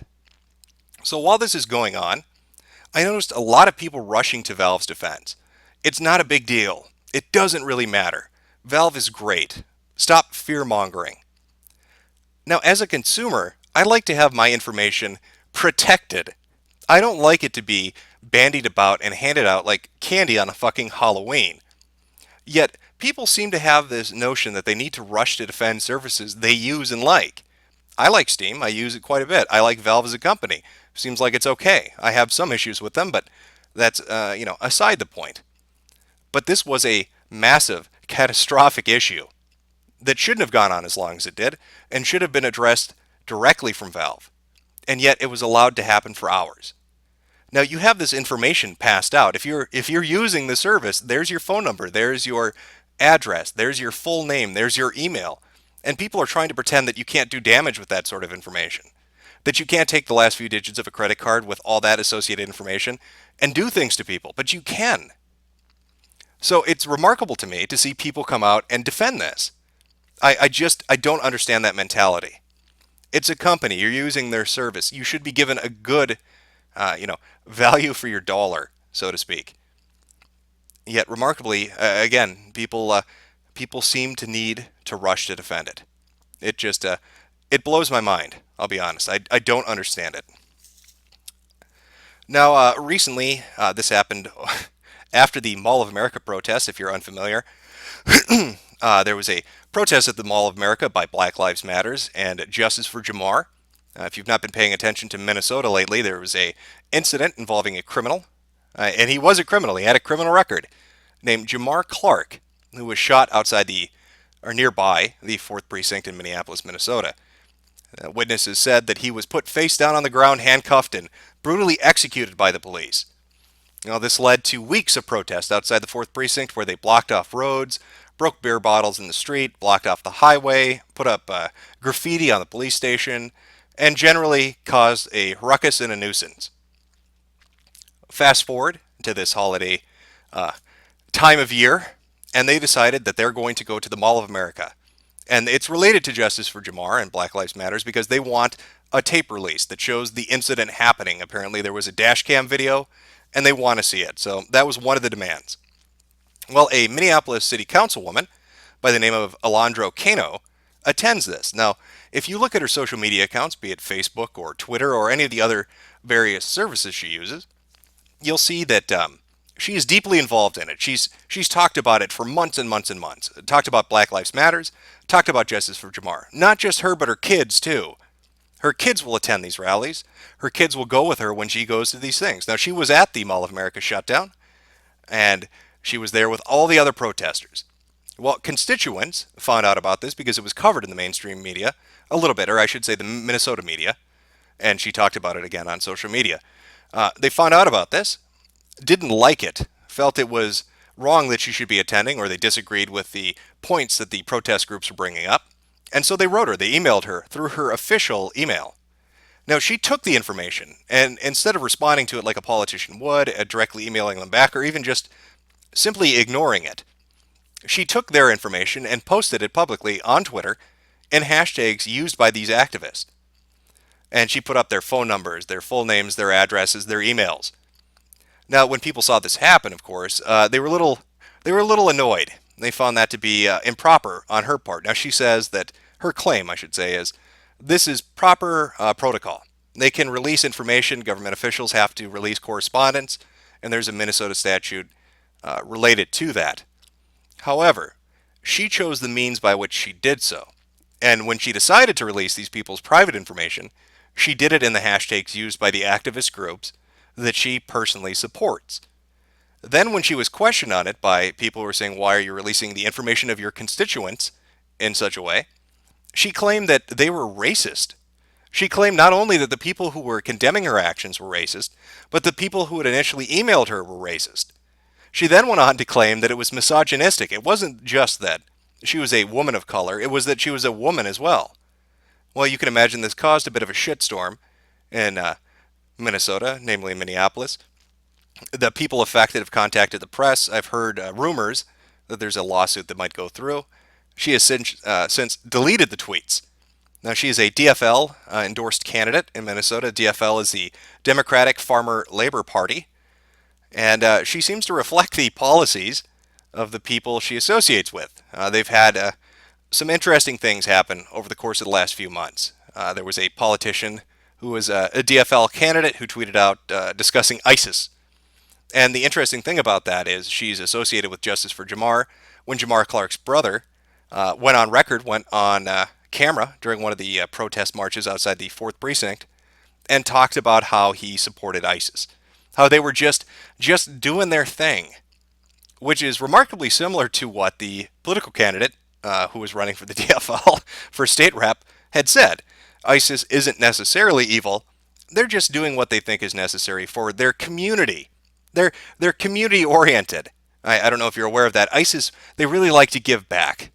Give back bombings and beatings and beheadings. They're really engaged with the people who live around them. How fucking wonderful is that? So I don't know exactly how her position would be affected by this. I don't know what legal means or political means people could take to garner some kind of response or get some kind of action taken against her. She is a city council woman. I don't know if they can get her ousted from office. But there seems to be an implicit threat in her actions. If you watch what happened over the course of Justice for Jamar, you will find out that during those streams, because they streamed a lot of their protests, violence occurred. People made threats, people roughed up outsiders, and outsiders as in being anybody who wandered into their vicinity was physically confronted by these individuals. You had people associated with the group, like I said, Jamar Clark's brother, making statements about ISIS. You had others that were, committing acts of vandalism, that were throwing bottles and bricks and other things at police officers and into the highway to disrupt traffic. And here she is taking your personal information, where you live, what your phone number is, and putting it into the hashtag used by those violent people, and saying, not only do you disagree with her, but you're a racist. What better way to get a reaction from these activists than calling you a racist and then posting your home address and your phone number and your name and your email? It seems almost like a threat. Like she's saying, if you dare to disagree with me, if you dare to raise a fuss, I will use my political office to get a bunch of thugs, because that's what these fucking people are, get a bunch of thugs to come and harass you. Maybe they'll do it in real life. Maybe you can't stop that. So it is remarkable to me that she would do this. Of course, like I said, she went on to delete those tweets. She got rid of them. She got cold feet, as it were. So I'm guessing somebody from the DFL or the city council told her how ridiculous her actions were and what she was inviting upon herself. If you look in the local media, you'll see about 10 different outlets are covering this right now. And of course, because it's the holiday weekend, who knows how it'll play out when Monday comes around. But hopefully there's some kind of a punishment. Hopefully there is some kind of an apology for the action she's taken. Absolutely irresponsible. Now, one of the other funny things related to this is she said that she was fulfilling her official capacity as a city councilwoman by using her Twitter account to release this information. Yet, if you were to criticize her, she would block you from having access to it. So how it is she can use a official Twitter account, that's what she said, and release publicly needed information, but then deny the public access to it is beyond me. It almost seems like she got a little too in over her head, that she massively fucked this up, and that there's probably going to be real repercussions for her. But if you're one of the people affected, I would definitely contact the local media, and I would definitely talk to a lawyer. If you get some strange phone calls, if people start showing up at your house, that's time that that's when you need to get involved. Now, this also speaks to another issue, which is there are a lot of DFL politicians, it seems, that are involved with Black Lives Matters, that are involved with Justice for Jamar. It's not just a city councilwoman. The state rep, Keith Ellison, is involved in it. He's been involved for over a year. His son goes to these protests as well. Dayton is the governor of Minnesota, has been very sympathetic to these groups. So how am I, as a citizen of the state, ensured that my politicians are actually doing the job they need to be doing? It seems like we have a lot of biased people in political power that agree with these protesters and are willing to not only put citizens in jeopardy, but abuse their office to do so. Keith Ellison has been riding the Black Lives Matters thing for a year now. There's a picture of his son sitting outside the police station on a chair with his hands out waiting for the police to gas him. If you watch the live stream, by the way, it's a very different situation than the one that's presented in that singular picture. They were provoking the police and trying to set up a photo op, just like they did when they shut down I-35, or I-94, I can't remember which of the highways it was. But they'll come in, they'll instigate, they'll get a situation going, get their photo op, and then get in the papers and talk about how oppressed and how put down they are. But I think there's a serious problem in Minnesota when you have this many politicians at different levels of government associating with this group, and then apparently abusing their office as a way of creating a backlash against any citizen of the state that has a problem with it. So I don't know what Kano's future holds, but God, I hope that somebody takes the time to really try to get some kind of a reaction, try to get something going on, because that is just fucking ridiculous. All right, I'm going to pull up a clip here. In other news over the course of the week, there was an interesting little segment on MSNBC. This was, I believe, Morning Joe, and some of the panelists had some interesting advice for Hillary Clinton. So I'm going to play that for you, and then discuss what they're talking about.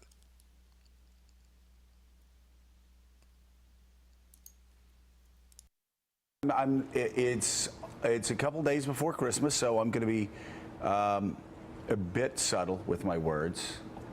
The Clinton campaign always needs to be careful when they talk about the mistreatment of women, because they may be running against a guy who is going to be waiting for them to talk about war on women or women being mistreated or women being degraded, and then Katie barred the door.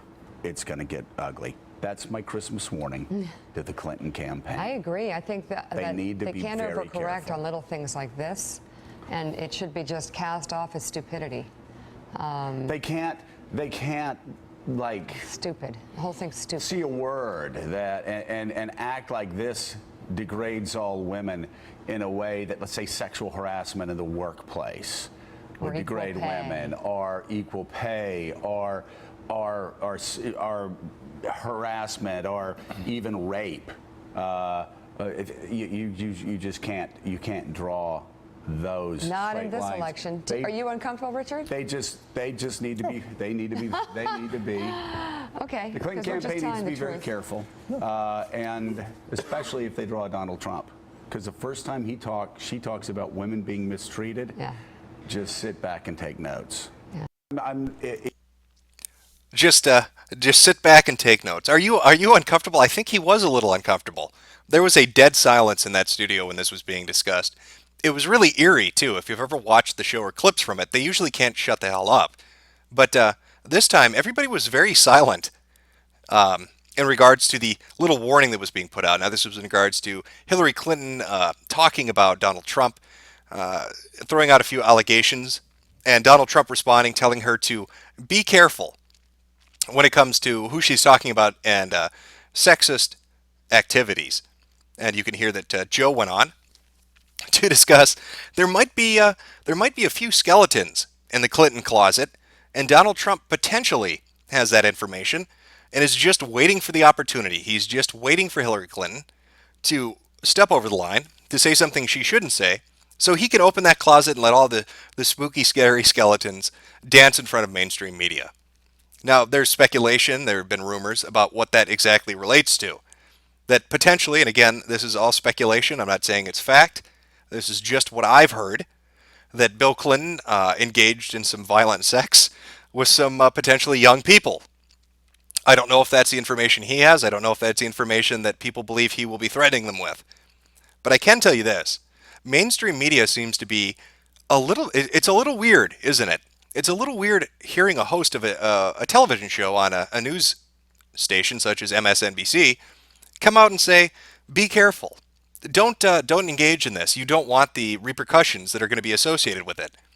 I've never seen that before. Why is the mainstream media going to bat for Hillary Clinton? Why are they telling her to be careful? Why do they care?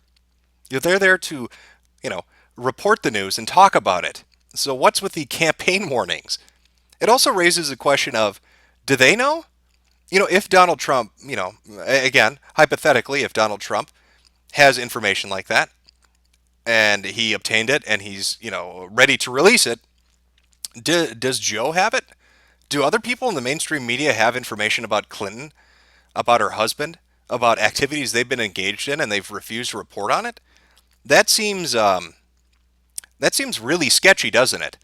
We hear a lot from the Republican side in the presidential debate talking about, and this has been brought up at different venues that the debates were held at, that there is a bias from mainstream media, especially left-wing media, that they engage in a way that paints the right in a bad light while defending the left.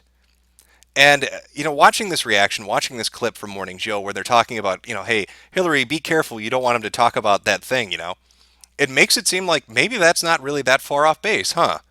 Then maybe the politicians, Cruz and Trump and Rubio, who had brought this up at these debates, and even Christie, maybe they were right. Maybe there is some kind of an implicit bias. Maybe these people have information on candidates and they refuse to release it because they back that party. It's a bad look. It's a very bad look for mainstream media. Now, I would love to know. I would love for Joe to go into more detail and explain to us exactly what it is he's so worried about, exactly what it is the people in this room are so uncomfortable about, because he seems not to want to do it. It's a very bizarre clip. That's really the only way to put it. I don't know if anybody's ever going to press him on this. I don't know if anybody's going to say, what did you mean by that? Or what do you think Trump might have on them? But whatever it is, he has something in mind. He right now, when he did this, something came to his mind that he immediately connected with the Clintons that had to do with maybe sexual harassment, or even if you know what, I'm going to replay this. I want you to hear really carefully what he brings up as the last example. Let me pull this up here. Sorry. Or degrade women, or equal pay, or are harassment or even rape. Or even rape. Why would that be something he'd bring up? We're talking about pay gaps and harassment and saying uncomfortable things. Why did Joe finish that off with, or even rape? What would Donald Trump be bringing up about the Clinton campaign and the Clintons that had to do with rape? I'm really curious about that. I can't be the only one who's curious about exactly what he might be referring to. What information does Joe have about potential rapes that the Clintons were involved in? And I love the look of his co-host. She is dead-eyeing. Mika is dead-eyeing the other guests. Are you uncomfortable? Does talking about rape and Clinton in the same sentence, does that make you uncomfortable? If you watch this clip, you can find it online, by the way. It's MSNBC panel warns Hillary, be careful with Donald Trump. If you watch it, just look at their faces. Look at their faces when they're talking about this, and look at how she looks at the other guest when rape gets brought up. It's a remarkable clip all around.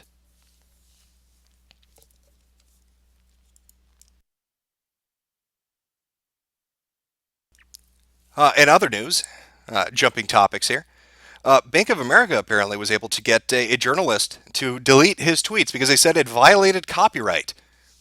Now, this is from Jim Edwards, the founding editor of Business Insider UK.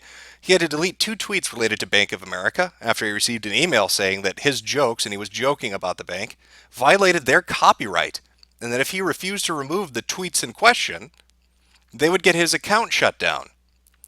Now, this is really fascinating for a few different reasons. One, how is it that a bank can exercise that kind of power? He's making jokes on social media, and they're telling him he needs to behave. But 2, why is Twitter complying with that? He had to go in and do this. So obviously it means Bank of America can go through some kind of a mechanism to make anybody, and it's not just the fact that he's a journalist, but just anybody, remove something they deem is bad to their brand. Could you imagine if other companies engaged in this? Think of the hobbies most people have nowadays. Think of video games. Could you imagine if EA or Bethesda or Microsoft or Sony wrote to you and said, hey, you made a joke about our video game system. You made a joke about a game we released recently or a service we provide. If you don't, delete that, we're going to have your account shut down because you violated copyright. It's rather remarkable. Twitter has seemed to have gone down the path of making their social media platform not very social. You can have your account locked and blocked now for stepping out of line in a myriad of ways, not just the outrageous, outlandish ones, where you say something that you shouldn't, where you make a really racist or sexist joke, where you put up gore or porn, but just something somebody doesn't like.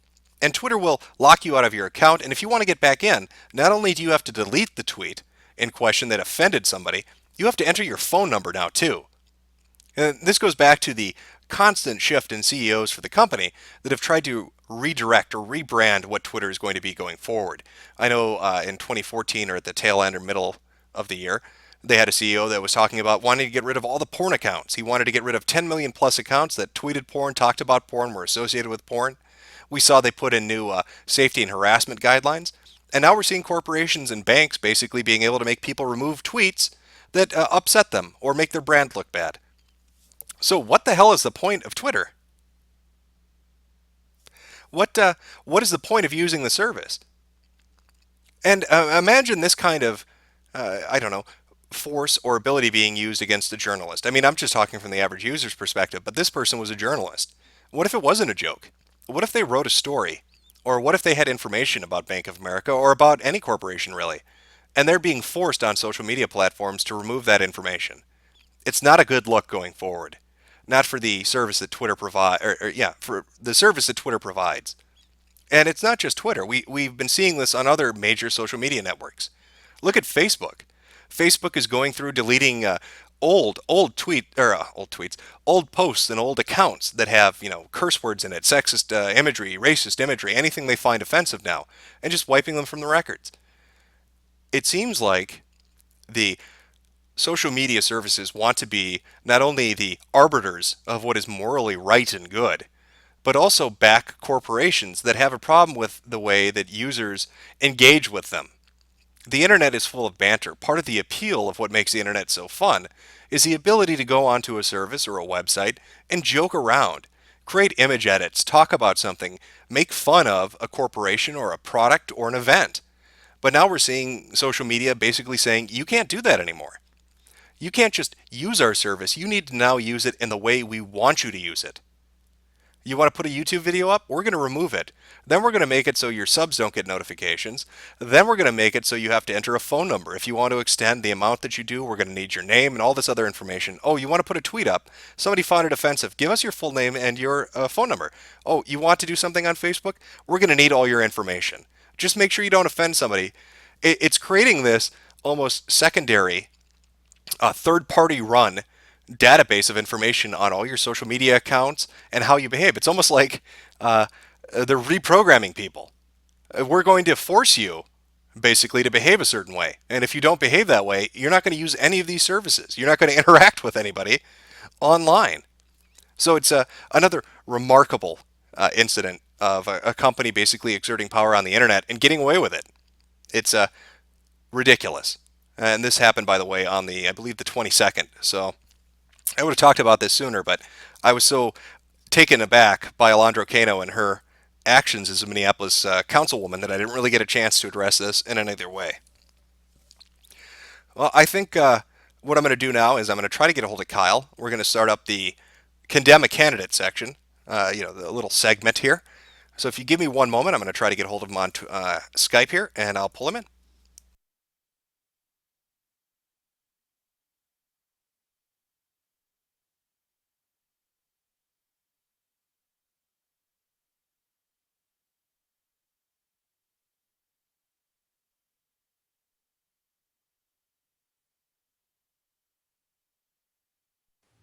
Hello. Okay. Hey, Kyle. Just so you know, we're on the air. Yep. Okay. Can you hear me? Is everything all right? Yeah. I Okay. hear you just fine. Am I doing all right? Yeah. Volume? Audio sounds good to me. So Okay. we're gonna do the segment kind of like we did pitch a candidate. We'll do condemn a candidate. So I'll let you start out just so everybody watching knows. This is Kyle. He was the guest last week to do the pitch a candidate for Bernie Sanders, and I am starting a new segment for condemn a candidate because you had some kind of strong opinions, let's say, Yeah. about Donald Trump. So I'm going to give you the opening like I did, kind of with the pitch a candidate thing, and then we'll kind of go topic by topic and talk about what you want to talk about in regards to Donald Trump. Okay, so basically with Donald Trump, I feel like he is a joke that has gone way too far. I don't believe he's a serious candidate, but people are taking him seriously. And his positions they're almost non-positions, but they're positions of, I wouldn't say power, but they're positions of just trying to force situations to divide us as Americans. Okay. So now when we talked on Twitter, you're so I just want to make sure I categorize this right. So I don't want to make statements that you don't agree with. So you're very opposed to Trump. You're an anti-Trump kind of person. I wouldn't say I'm not anti-Trump. I'm just against him running for president. Like I don't believe he should not be the president. He can do whatever he wants to do within the legal system and like whatever he wants to do with his life, whatever, that's totally fine, but I am so against him becoming president. Okay, so let's go kind of topic by topic, and you can tell me. We'll go topic by topic. You tell me what it is about his policies and his standpoints. The planks in his platform that you disagree with, and why he would be bad as a president. So what's the first thing that comes to mind if somebody says, if I were to walk up to you on the street and said, I'm going to vote for Donald Trump, your first initial reaction would be, obviously he's a terrible candidate, but why is he a terrible candidate? Name the first policy you kind of want to talk about. Well, he wants to violate the First Amendment. He wants to take down mosques. He wants to take down he wants to prevent Muslims from basically practicing their religion, which is number one against the First Amendment. He would have to violate the First Amendment in order to follow through with his plans and what he wants to do. And that's just he has no way. It's impossible. He can't do it. That's my first point. I would say that against Donald Trump. He also wants to violate the Fourth Amendment by deporting all these illegal Mexicans. The only way to go about deporting all those illegals is essentially by violating the Fourth Amendment. Okay, so when we're talking about he wants to shut down mosques. Now, and again, I can only really talk about the things I directly know about. So you'll have to fill me in on some of the details. Okay. So when he's talking about shutting down mosques, is he saying, I want to get rid of all the mosques in America, or is he saying, I want to get rid of particular ones that we find associated with certain activities? He may have changed his opinion, but when he first came out and said, "Yeah, we should shut down mosques," he was. I'm pretty sure it was a blanket statement for pretty much saying, "Let's get rid of all of them." He is very anti-Muslim. Okay, anti-Muslim. Now, when we talked, and this again, we'll kind of come back to it. We'll jump a little bit. Which is also different from anti-Islam. Okay, how would you define the difference between anti-Muslim and anti-Islam? Anti-Islam is essentially the rejection of the ideology. Anti-Muslim is a rejection of the people who are practicing Islam. Okay. Now, when we're talking about the First Amendment, obviously you're referring to the fact that they can't prohibit the free exercise thereof. So, if by him going in and shutting down mosques, he's prohibiting their ability to worship in the way they want to worship. Mm-hmm. I think what this issue really comes down to is, was he referring to all mosques, or was he referring to specifically certain kinds of ones that are engaged in activities that he would feel represent a security risk? Let me put it to you this way. And again, I don't know. I could be wrong. Maybe you're right. Maybe you said, let's get rid of every mosque in America. I really don't know. But let me put it this way. Let's say there was a church, the Westboro Church, and the people associated with it made outrageous statements. Nobody cared. But then they found out that they were storing a cache of weapons inside the church that were illegal, and that the members associated were involved in terrorist activities. Would you be all right with shutting down that church? Oh man, that's a really tough question, because it would inquire removing the First Amendment in order to do so. Because they absolutely have the right to practice their religion. But if they're a radical terrorist group, I do believe that they should be shut down. Yeah, I do believe that. Okay, but I guess this is what the argument comes down to. Is their practice of religion, does that include terrorist activities? Because if we say we can't shut down a church or a mosque or a synagogue because that would be interfering with religion, wouldn't that just be telling terrorist groups or people that want to, even if they're not a terrorist, even if they're just some crazy person that wants to plan a massacre, let's say, isn't that saying to them, hey, if you want to get away with it and not have anybody interfere, all you need to do is do it on holy ground, because nobody can touch you then? And I mean, I don't know what your religious beliefs are. I'm an atheist. I believe that there should be a secular state. We should have separation of church and state. And so I feel that you have to allow for investigations to take place within your religious groups and things like that, if there is suspected activity. That's how I believe. I don't believe that anybody should be subject to government inspection without a warrant and without reasonable suspicion. That's how I feel about the situation. I don't think that inherently certain religions are going to cause harm to others. Okay. It very depends on the people that are within those organizations. Well, to answer your question, I'm what you describe as an apatheist, which just means not only am I a fence sitter, but I'm an apathetic, lazy one. So I'm disinterested. to me, it doesn't really matter one way or the other. I've got other shit that I'm interested in. So would you say you're more of an agnostic then? No, agnostic is open to finding out one way or the other. I really just don't give a shit either or. All right. Now, in regards to Trump, and I'm looking up again. The source I'm using is Politico. Now they're talking about this because I was trying to find out exactly what he said. It says, this is the opening two paragraphs. The United States will absolutely have no choice but to close down some mosques where some bad things are happening, Donald Trump said in a recent interview, explaining his rationale for doing so. Nobody wants to say this. Nobody wants to shut down religious institutions or anything, but you understand it. A lot of people understand it. We're going to have no choice. The Republican presidential said in an interview from Trump Tower on Fox News with Hannity on Tuesday night. So, and again, this kind of comes back to my initial question. Was he talking about the United States needs to institute a policy where Islam is not allowed and where you can't worship in a mosque? Or is he saying, which this article seems to be hinting at, or at least directly saying, where he said some bad things are happening in some mosques? Would you mind giving me this article? Yeah. Here, give me 1 second here. Okay. You have your Skype window open? Yeah. Okay, let me make sure this is... All right. There you go. That should be... That's a Politico story I'm talking about. Right. Yeah. So what exactly did you want me to respond to? Well, and again, when you're talking about the First Amendment, that you they can't put something into place that prohibits the religion itself. Right. Here's. I'm sorry to cut you off, but I understand where you're going with this. Okay. I don't think they should shut down mosques. I feel like they should allow these I feel like the people who run the mosque should allow themselves to be subject to investigation and allow their people to be subject to investigation, because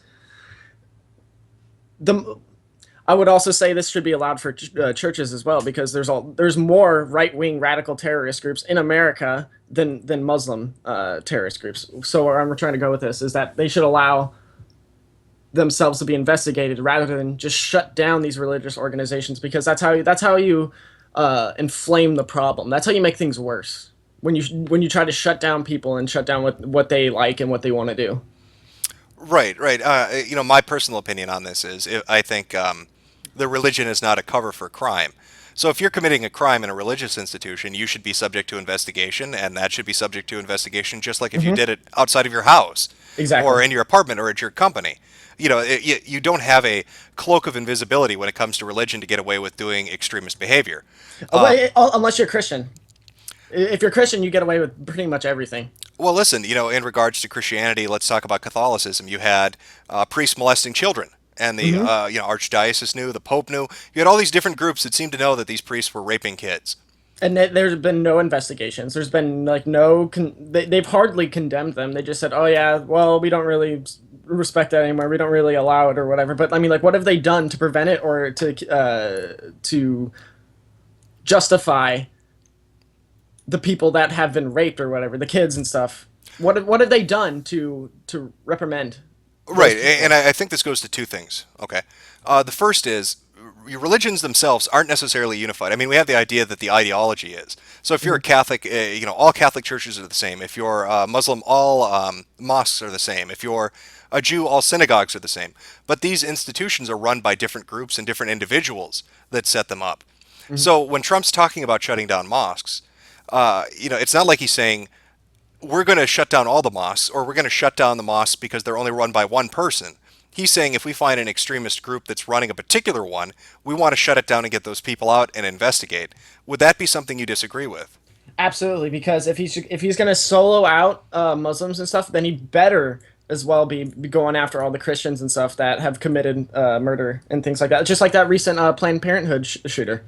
He said he was doing it in the name of Christianity and for the babies and things like that. That's apparent radical religious terrorism. Why doesn't he go after the churches and the churches that influence people like him? Well, okay, to answer your question, and again, I don't know 100% of all the facts in these cases, but was the Planned Parenthood shooter, and I think this is what Trump is getting at, and again, I'm only guessing, I don't know what's in his mind, but we're talking about actionable intelligence.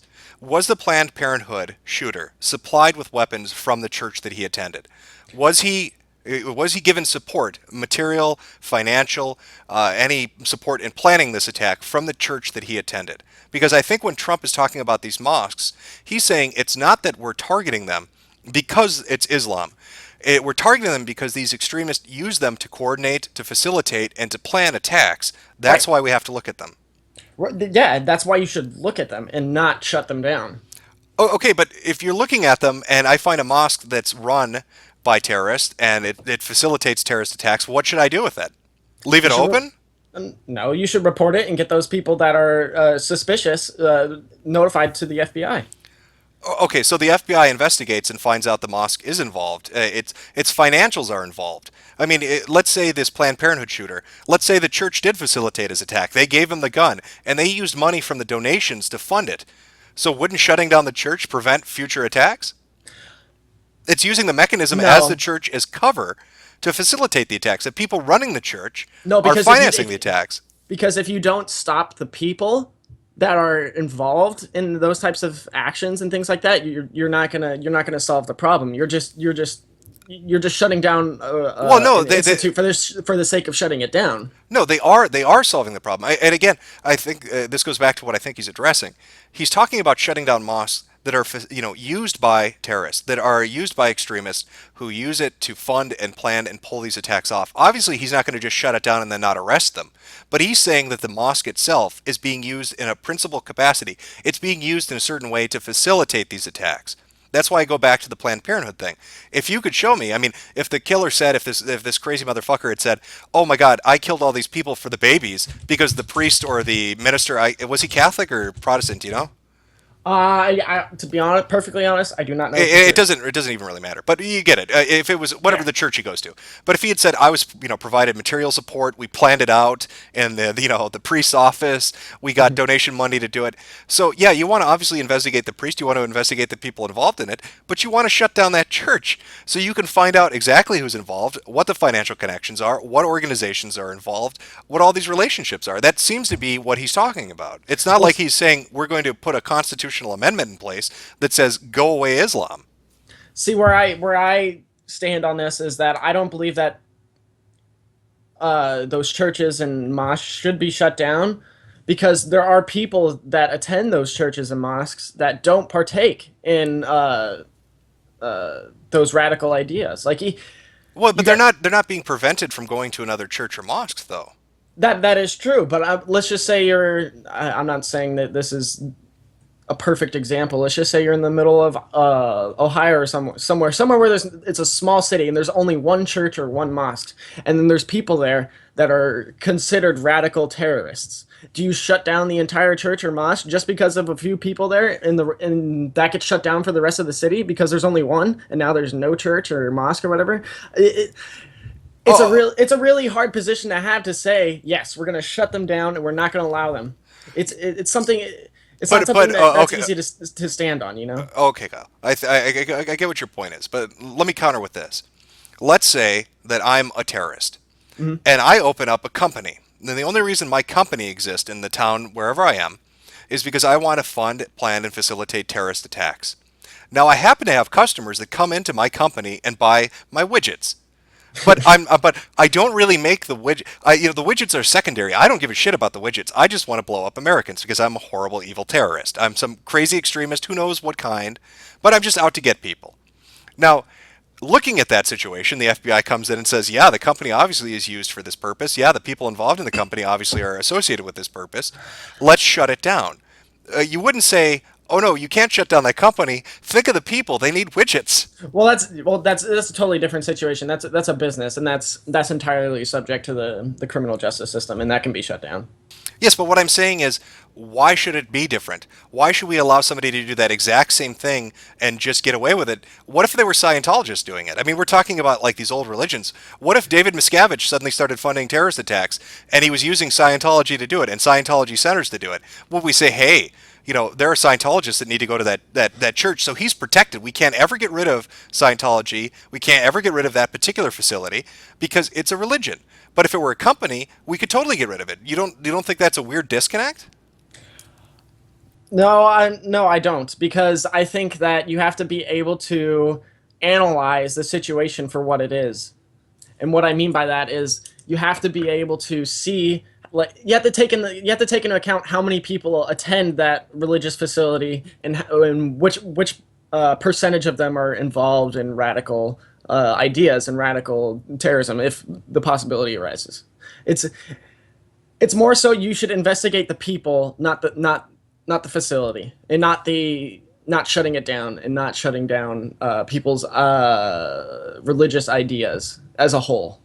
Yeah, but Trump isn't attacking. He's not saying that we need to get rid of Islam. He's saying we need to... What do you mean? He's absolutely attacking Muslims and things like that. When he has stances like shutting down mosques and keeping Muslims in databases and preventing them from going in and out of the country, that's entirely attacking and targeting Muslims. Oh, okay. That's what it is. Okay, well, let's move to that subject then. We'll talk about that because it's directly related. Mm-hmm. So what is your position on that? When Donald Trump talks about what he wants to do in regards to Muslim immigration, what do you think of it? Yeah, well, I mean, that's what you're talking about, right? Databases or are you saying that Trump was saying all Muslims in the United States need to be monitored? I don't believe it was those words, but he said that there needs to be a database for Muslims. That's about as nuanced as it gets, I believe, because it was a reporter. He was asking him questions, and he brought up the analogy. It's like, what's the difference between keeping Muslims in databases here and keeping Jews in a database in Nazi Germany. And you know what? You remember what his response was? What's that? You tell me. That was Donald Trump's response to that question. Okay, I'm just trying to pull up, and again, I don't have these quotes just directly because I wasn't sure exactly what we're going to talk about. I want to try to pull something up so I at least have an idea of what he's talking about.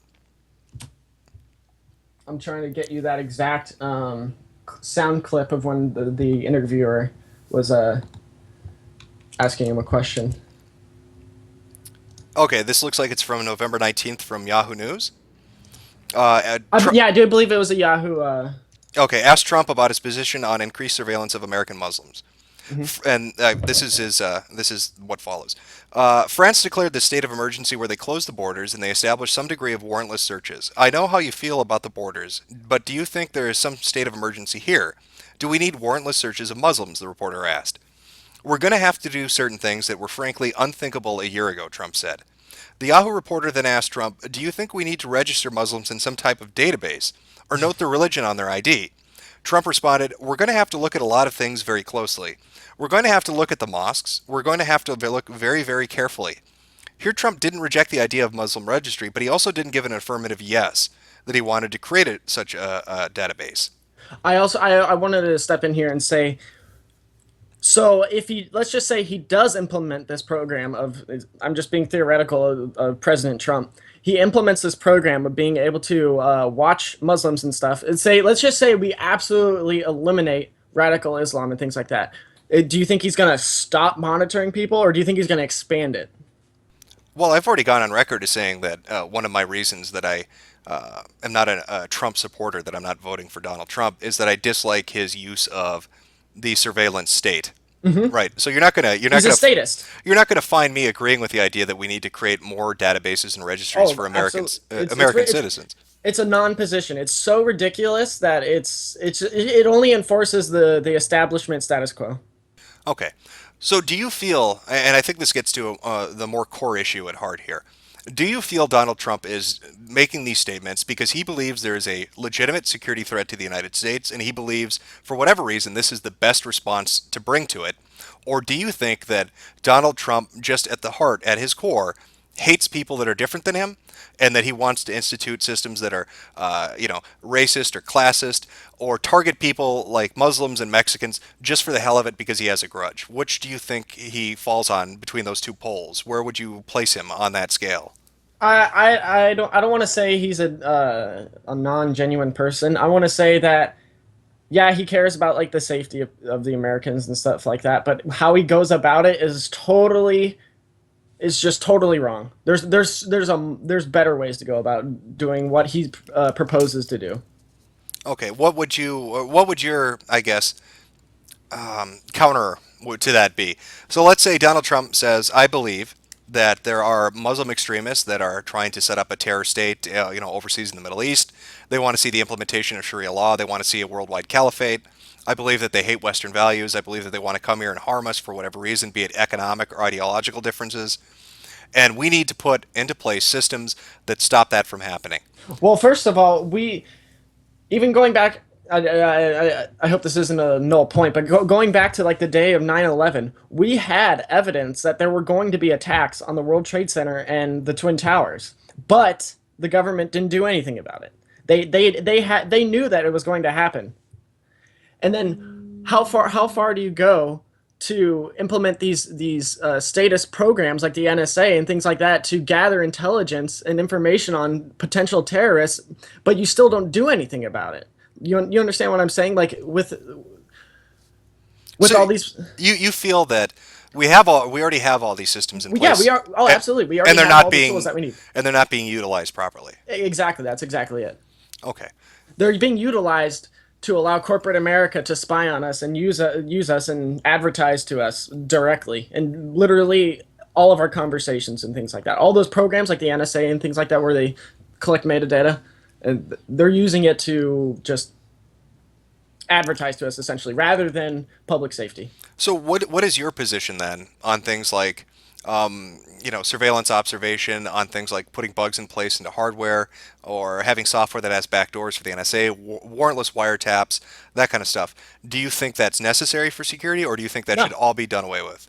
That's yeah, absolutely. It should all just be done away with. It's entirely enforcing the will of the corporations and the government, Okay. the political elite. So if we get rid of these systems, and again, I'm not arguing with you against them. I'm not a person that wants to trade freedom for security. So we get away, from the system we have. We get rid of these systems. What though would your counter be? I mean, if there really is a threat, if Donald Trump is right, if different political analysts are right, if people looking at the situation say, yeah, you know what, there is some stuff going on worldwide that we really do need to be paying attention to, and it presents a risk to us. How would you propose we deal with that if Donald Trump's methodology, if his proposals are wrong? What would your counter to that be? For personal safety, or are you talking about like as a community? For the country itself. Trump is talking about building walls to keep out immigrants. He's talking about creating databases. He's talking about shutting down certain mosques to investigate people that might be extremists. What would your counter to that be? If those are the wrong approaches, what would the right approaches be to dealing with national security and dealing with extremists and terrorists? Well, for one, we have the Second Amendment. We should. I believe that the majority of if not every single citizen, like in Switzerland, they should be educated about how to use a firearm, and they should be required to be tested their knowledge of how to use a firearm safely. And so when you're entire, like, I'm just using Switzerland as an example, they have their, once you're 18, you go into the military and you become trained and stuff how to use a firearm, and then once you're out, you keep your firearm, and everybody is required to show that they know how to use it, otherwise it gets revoked. Okay, so I feel like implementing a system like that where you keep the Americans educated about how to use something like a firearm, that's the best weapon against terrorism. So, okay, hold on. So Kyle, all right. Sorry if that was a little unclear. No, it's clear. I'm just laughing because it's funny. You think the response to terrorist or potential terrorist threats is arming every single American citizen and teaching them how to use a gun? No. I'm just using Switzerland as an example. Their crime rates are extremely low. I don't know if you know this, but they have extremely low crime rates. They have no. What's their demographics? What do you mean? What is Switzerland a majority of? Swiss people. I mean, I don't know what you mean by that. Okay, but going back to this, I mean, are you trying to? I mean, are you trying to make a point here that they're not Muslim or something like that? Is that what you're trying to make? I don't. I don't know. Maybe that was a subtle answer. Okay. But going back to the gun thing, do you know who was trained to use guns? The San Bernardino terrorists. They were trained. They knew how to use them. They had access to them. So I mean, training everybody to use guns, they already knew how to use them and they already had access to them. So how does that prevent another San Bernardino? Are you saying the only way to stop bad guys with bombs is good guys with guns? It's one of the best ways, but I believe that there should be common sense gun safety laws, like being able to do the people. There's over 80% of the mass shootings this year were bought legally. All the guns that were bought, they were bought legally. I think there should be a massive reform to how guns are purchased and how background checks are implemented. Okay, so let's say they reform, gun policies. Let's say they reform gun laws. How am I going to stop a guy in body armor with an AK-47 with a 9mm? I'm sorry, I didn't hear that. I'm so sorry. No, that's fine. That's fine. Skype might be cutting out in and out a little bit. OBS is a bit resource intensive sometimes. Yeah. How am I going to stop a bad guy, a terrorist or whatever it is, who's got body armor, an AK-47 with a 9mm gun? Yeah, that's a situation that's really hard to do as an individual. But I believe if we had the systems of proper intelligence, like with the NSA, they would have been able to properly find out that this guy was planning a terrorist attack before it happened. But Kyle, I mean, we already discussed you want to get rid of the NSA's tools, and I am not arguing against that either. I don't like the idea that the NSA has PRISM and warrantless wiretaps and all that shit. It bothers me from a perspective of what my rights and freedoms are under the Constitution. Right. Well, I understand that you're trying to say that, but what I'm saying is we have it now, but it's just not being used properly.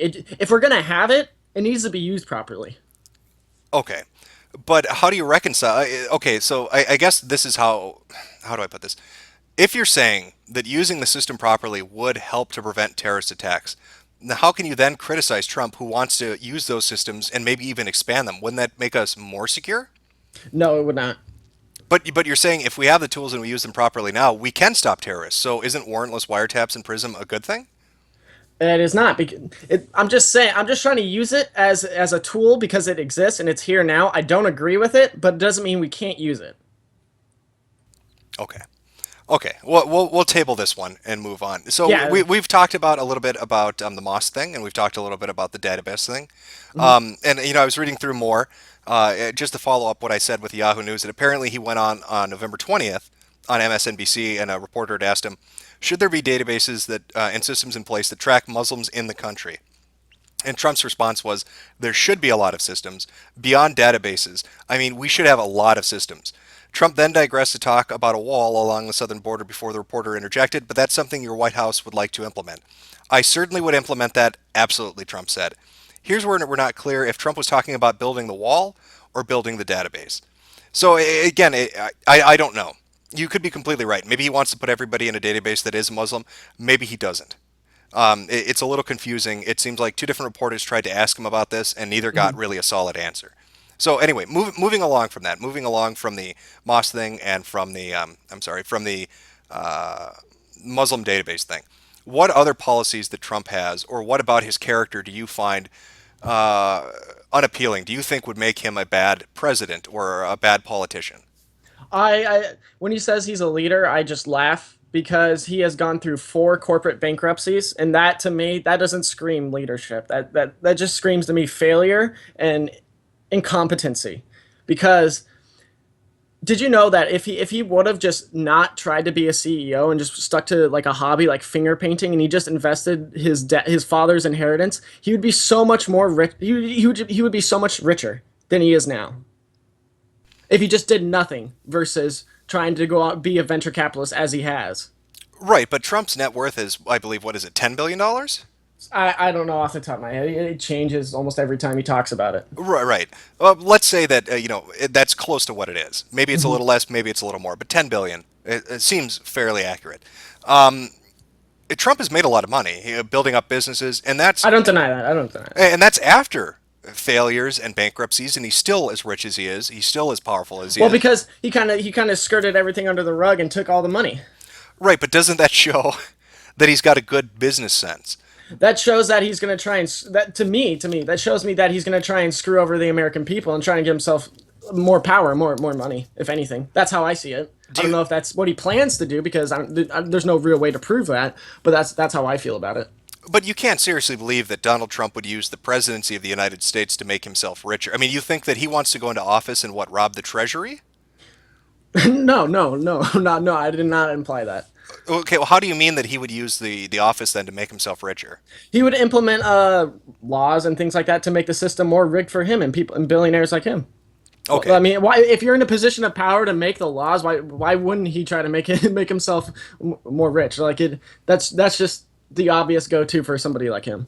Okay, and you don't think that he is, how do I put this? You don't think he's successful enough or rich enough at this point that he wouldn't have a motivation to do something like that? You think that he's greedy to the point where the moment he gets into power, he would abuse the system in any way he could to stack the deck in his favor? No, I think he would implement it kind of like how Obama and Bush did. He would like implement these bills and things under the rug and within like huge bills and things like that, like the CISA bill that just passed in the omnibus bill. Right. Like things like that. You know what I'm talking about? Where they just kind of throw these like huge big deal acts and things into large bills and things like that, and then it just goes largely unnoticed. Right, I think that's exactly the approach he would take. Right, but you understand that the president doesn't make law; he signs it into law. It's right. Congress that makes law. It's Congress that balances the budget. They have the control of the purse strings. So how is Donald Trump going to put in place laws that favor him in business if Congress, if the House, if the Senate are against that? Well, the thing is that most Republicans are for Trump and what he's proposing. That's the scary thing, because let's just say with 4 years into the Trump presidency, we're going to be having different senators. We're not completely, but we're going to have different congressmen and things like that. What if they're like, yeah, I love Trump and things like that? And so let's say he writes those bills and things like that are in favor of corporate billionaires and things like that, and that those senators, they approve of these and they get them signed into law. I'm not saying that this is an out of left field idea. I think that's a certain possibility. Okay. All right. So you feel that the next election, outside of Trump, putting him aside, but as far as senators and representatives go, you think that the structure would be changed enough that he would have the power to be able to push through things like that. That's one of your concerns. Just hold on. Just imagine for a second. We have the NDAA. You understand what that means, right? The National Defense Authorization Act? Yes. Yeah. That basically gives the president infinite power to detain anybody for any reason. Right. And whose presidency did that come into power under? Obama. Right. That's one of the reasons why I do not like Obama. Okay. So you're worried that he would use the NDAA or the provisions therein to. I guess I'm trying to get. I don't think he would close down Gitmo. I don't think he would close. I don't think he would. I don't think he is nuanced enough to be a president. Okay. I don't think. Well, I mean, to be fair though, Gitmo wasn't closed under Obama either. That's another reason why I don't like him. Okay. All right. So you have concerns that Trump would try to weasel his way into better deals. Maybe, let's put it plainly, fuck with the tax code. Put corporate interests ahead of everybody else, and he'd sneak it into something like an omnibus. He'd sneak it into something like an NDAA. He'd find a way to get it in there where the American people wouldn't really be paying attention, and where the House and the Senate would pass it because they need to pass it because maybe it's a budget bill or something else, and they just aren't, awake at the wheel. And it would favor it. Okay. So it seems like we have three core issues. Now, is there anything else about Trump as an individual or about any policies that he has that you find distasteful or you don't like for him to be a president? He's a socialist when it's convenient for him, essentially. And what I mean by that is when he talks about building a wall, that's literally a socialist policy. He's trying to get government workers. He's trying to get people to work for the government. That's socialism. Is that not? It was my understanding that he was having Mexico pay for it. Well, at first he was talking about we're just going to build that wall, and then I believe that came up that he said he wanted to make Mexico pay for it. But obviously that's fucking ridiculous. I don't think Mexico would be like, we're not going to fucking pay for that wall. Would you go to your neighbor and say, "Hey, build a fucking wall. Build a nice fence between us." And do you think they would just be like, "Fuck off," or do you think they'd be like, "Yeah, dude, I'll totally build that wall for you"? I don't know. I mean, I don't have a nuclear missile I can point at my neighbor, but that might influence their their response. Yeah. That's another particular reason why I don't like Trump. He's going to have his finger on the big red button. He's going to be the one in control of the nuclear capabilities of this country. He's dangerous. He's incompetent and he's dangerous. Okay, well we'll address both those things. Let's start with the first one though. How is it socialism though if he's getting another country to pay for the wall being built? It sounds like he's just employing a bunch of Americans at that point. Wouldn't that be capitalist? He's getting somebody to pay for the service. He's not paying for it himself. It's not taxpayers. But it's a public sector job. That means it's a socialist program. It's a social program. So all government jobs are socialist? In a sense, yes. They're a social program. They stem from socialism. Yeah. Okay, so all government jobs. So everybody in the military, at the IRS, judges, a guy working at the post office. Those aren't services that are being provided, and they're paid. Those are like mandatory things. Things like judges and courts, the court system, and the police and things like those are pretty much mandatory. Those aren't. I wouldn't describe those as socialist programs. Okay. Now we had a discussion. This goes back to the first encounter on Facebook, where you had mentioned the New Deal, and you were talking about Bernie Sanders, and you were saying that I didn't understand the New Deal. And that I didn't understand Roosevelt and a lot of his policies that people could describe as socialism, a social safety net's being put in place. You're talking about Social Security. You're talking. I meant by okay, go ahead. You're talking about Social Security. You're talking about welfare and stuff like that. Mm-hmm. So, I mean, how could one of your concerns, I guess, be that Trump is a socialist when you were lauding? When it's convenient for him, I wanted to say he's a socialist when it's convenient for him and his poll numbers. Okay, so you don't think, but I mean, you don't think Trump genuinely wants a wall built? No, he definitely does. So that wouldn't be just convenient for him. I mean, he really believes in it. That's the worst part. Okay, but what I'm saying is, how is it bad if Trump has let's say you're right. Let's say Trump has socialist ideas and he wants to implement them. I mean, we can even talk about the single payer tax or the single payer medical system later on. But let's say he's got these socialist ideas and he wants to implement them. How can you condemn him for that? But then laud Bernie Sanders. You can't say it's convenient for Trump just because of his poll numbers, because you just said that he really believes in it. Doesn't just like Sanders really believes in the programs and the ideas that he puts forward. Because honestly, building that wall, I don't think it would benefit anybody. I don't think it would benefit Americans, and I don't think it would benefit the Mexicans either.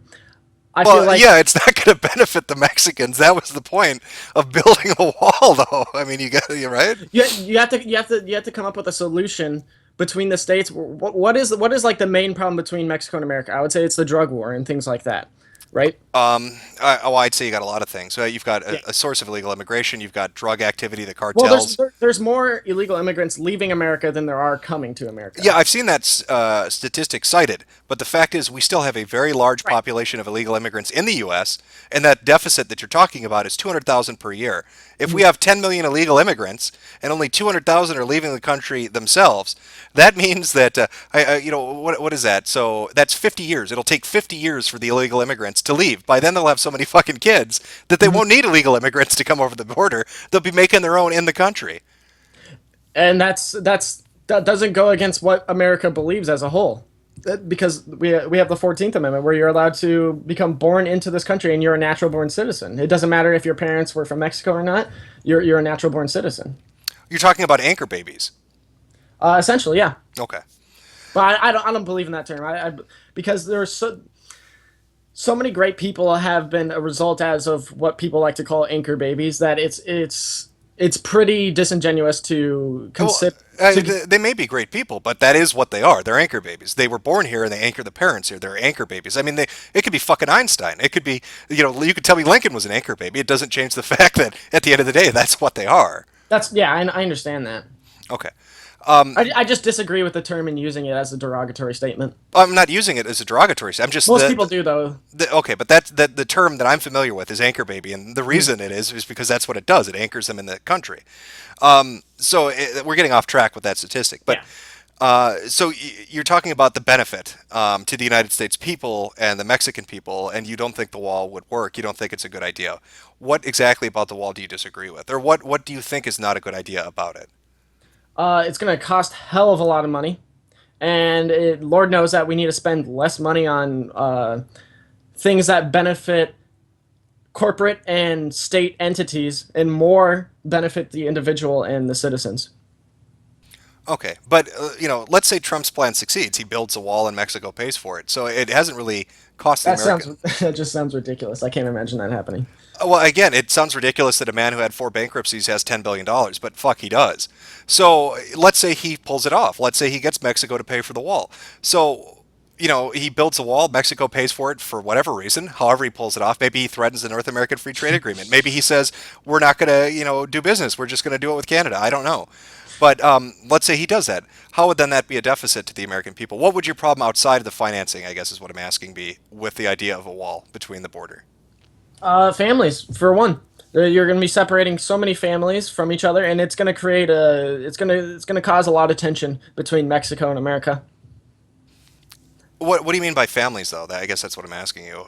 Are you talking about between the illegal immigrants and their families, or between just American citizens and families in Mexico? Yeah, exactly. American citizens and families in Mexico. Like I have personal friends that have families in Mexico, and they go like every year or every other year to go see them and things like that. And I feel like you're gonna be causing a real halt between being able to travel between the two countries when you build a wall like that. There's gonna be traffic. There's gonna be it's gonna be very inconvenient.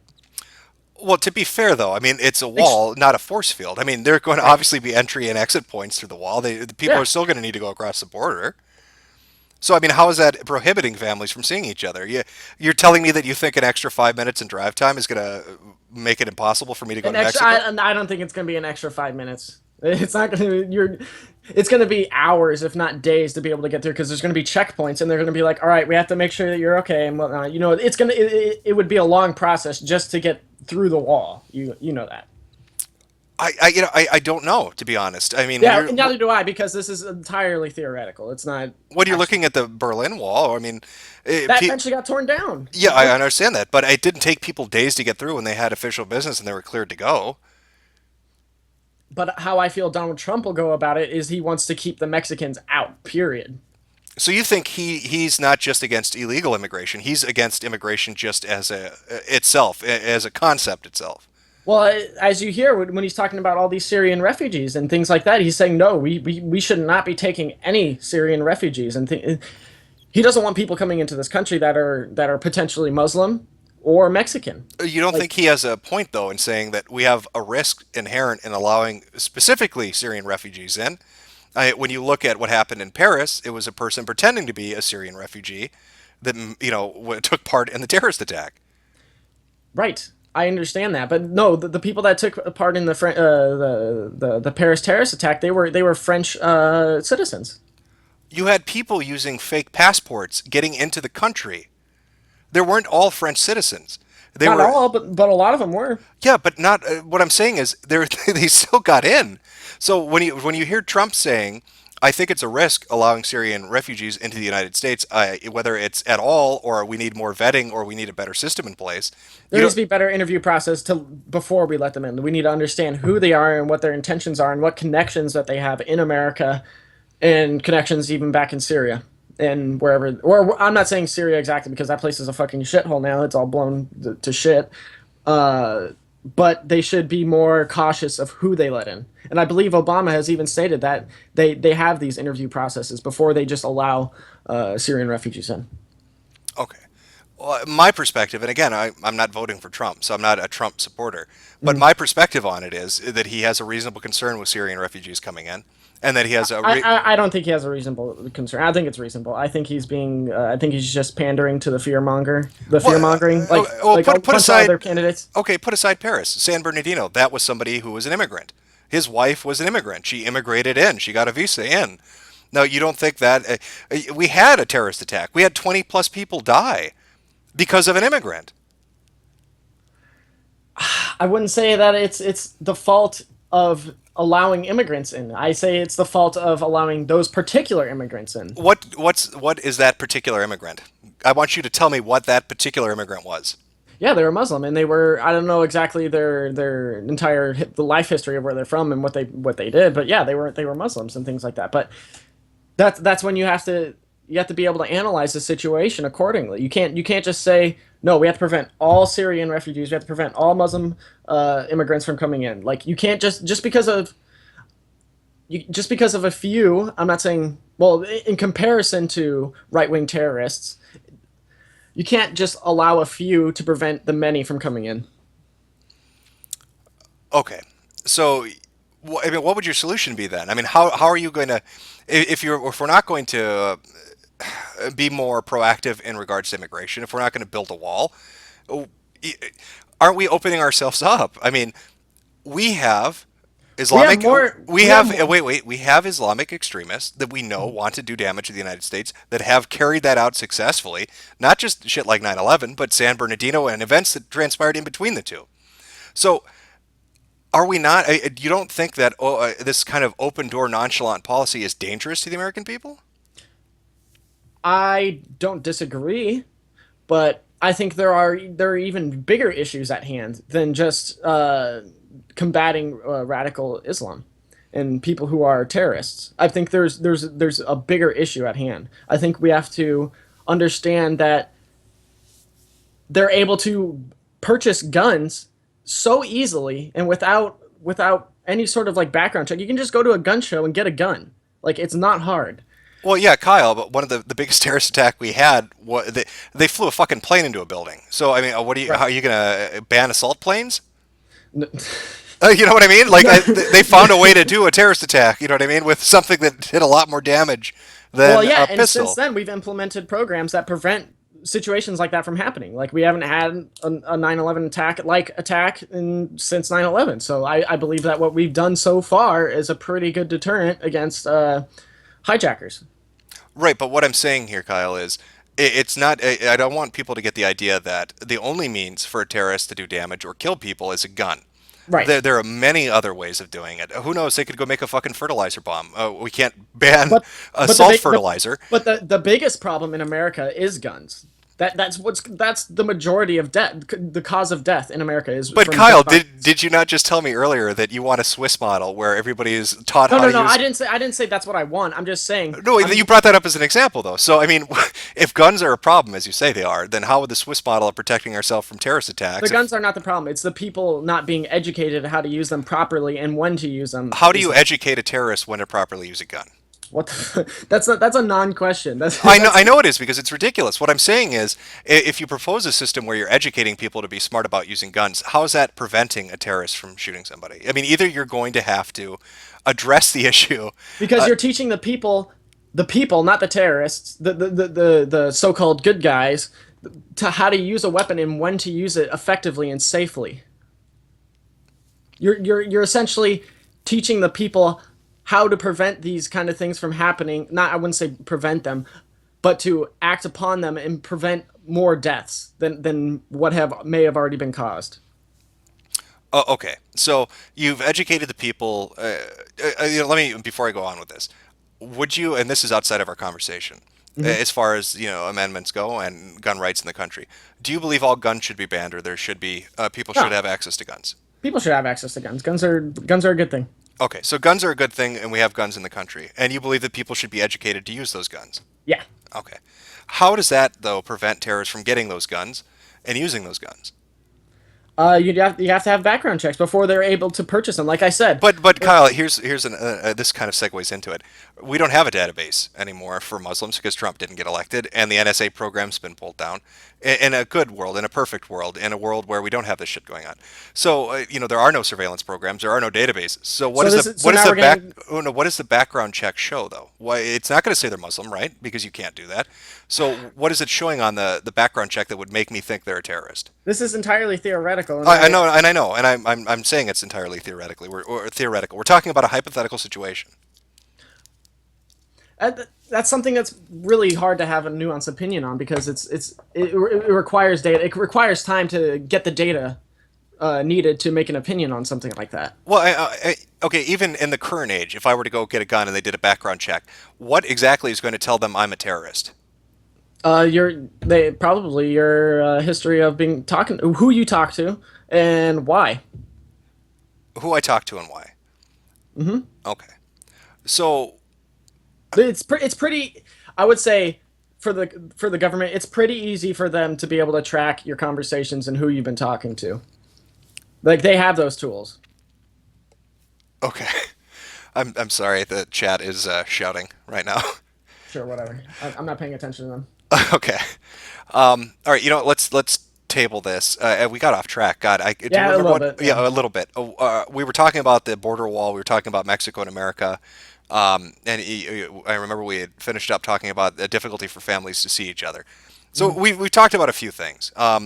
We got about another 20 minutes here, so I'll start to kind of close up a little bit. But what is there anything else before we move on? Is there anything else that really stands out about Trump to you that you want to raise? That you've got people listening. So let's say. So basically, Trump, he wants to stampede all over the First, the Fourth, and the 14th Amendment, but he stands very, very, very clear on the Second Amendment, and that it cannot be revoked or it cannot be changed. I feel like he's not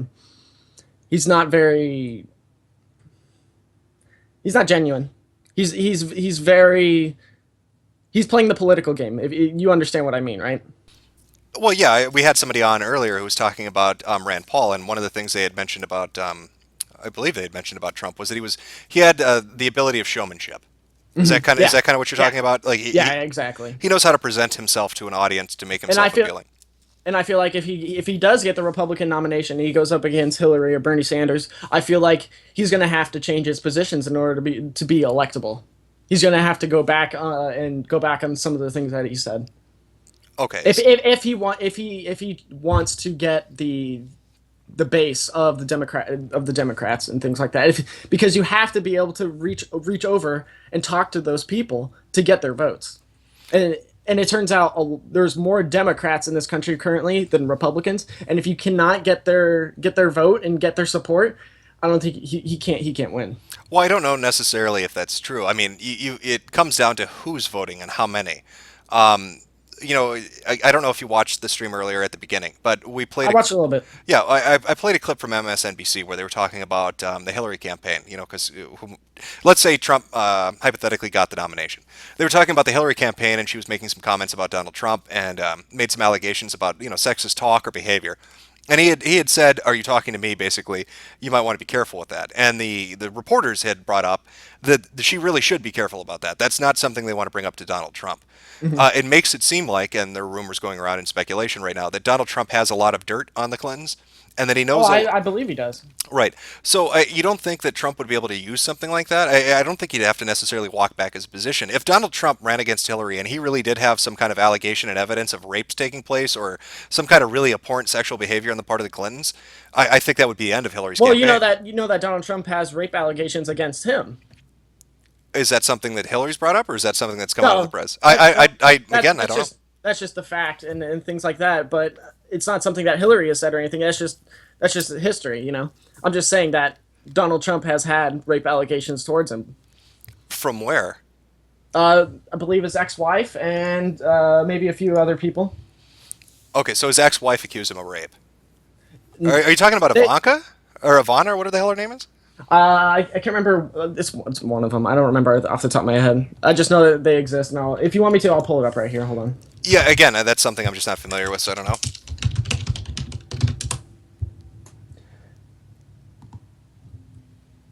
Yeah, it is Ivana. Yep. Okay, and so she accused him of what was her accusation? Does it say? Here, I'll give you the article. Okay. The top, it's from the Daily Beast, so anybody that is listening. It says the title is "Ex-Wife: Donald Trump made me feel violated during sex," and Ivana Trump once accused the real estate tycoon of rape, although later she clarified not in the criminal sense. What exactly does that mean? It means that his ex-wife is crazy. Apparently, I don't know how you could say somebody raped me, but not in the. What is that? I have no idea what the fuck that means. What I think is I think he paid her off to keep her silent because he's a fucking billionaire. He's rich. He can do whatever the hell he wants. I like the quote in the follow-up. I mean, somebody's doing it. Who's doing the raping? Donald Trump said when asked to defend his characterization, talking about Mexican immigrants being a rapist. I don't know what Ivana Trump means by she once accused the real estate tycoon of rape, although she later clarified not in the criminal sense. I would say that makes me a tiny bit hesitant after watching certain college cases go forward where rape accusations were thrown out. I'm talking about like people like Meg Lanker Smith or whatever her name was. People like that who would make these wild accusations about rape and sexual assault, and then it bared no fruit later on. So I don't know if Ivana is covering herself knowing that she couldn't go to court. The speculation as far as Hillary goes, and Bill Clinton specifically, and again, I don't know. It's only Bill speculation. Clinton did coke in the White House, man. Right, but again, it's speculation. I don't know. It's just what's been going around. But that Bill Clinton allegedly raped some younger women in a very brutal way. I heard about that. So I've read about it. What I'm saying is, while this Ivana thing, you're right, Hillary could bring it up. You don't think it would be really damaging to Hillary Clinton's campaign if it came out that her husband had raped women and that she had helped? That's the other thing too. I feel like it would be damaging not just to Hillary's campaign. I feel like it would be damaging to both of their campaigns if they brought it up in a political debate because they're not trying. They should be talking about substance and policy, not about whether or not they raped somebody. No, somebody in chat said that she recanted later on. I think they're referring to Ivana. Again, chat, I don't know. If I knew more about this, I could say I don't. So I'm just going to go on what the article's saying, and it says she accused him of it, not in a criminal sense. I don't know what that means necessarily. But one of the other allegations against Hillary wasn't just that Clinton was engaged in some of these activities, her husband, I mean, but that she had laughed in reaction to them. So, Of course you would. So that seems like it would be damaging. Now, I don't know what a Sanders-Trump runoff would look like. I don't know. It would be very interesting to watch. That's for sure. Well, yeah, that's what I'm saying is I don't know how they'd attack each other. I think Sanders. I don't think Bernie Sanders would attack him. I think he would just talk about what he believes in his policies and what he believes this country should be. Right, that's what I was going to say. I think Sanders would probably go after his policies. He had the opportunity to go after Hillary. Whereas Donald Trump would just label him a socialist and try to smear him. Right. Well, I mean, Sanders. Yeah, I'm fairly certain he would. We've seen that before. We've heard of these types of things before in history past. Okay. So to kind of sum up what we've talked about, then you disagree with the the notion, and again, it's really iffy from what I read. It seems like he didn't give a really direct answer about the database thing. But you disagree with the notion, even if just as a whole by itself, that we should have a Muslim database. You think that the immigration policies he's proposing are counterintuitive to the country. You think the wall is a bad idea. You think that he might abuse his position in the White House to try to create some kind of tax loophole or financing situation where he was favored over other people to, I guess, acquire more wealth or help out his rich friends, something like that. And you don't think he's a very If not just himself. Oh, okay. And you don't think he's a very genuine person? I do not. Okay.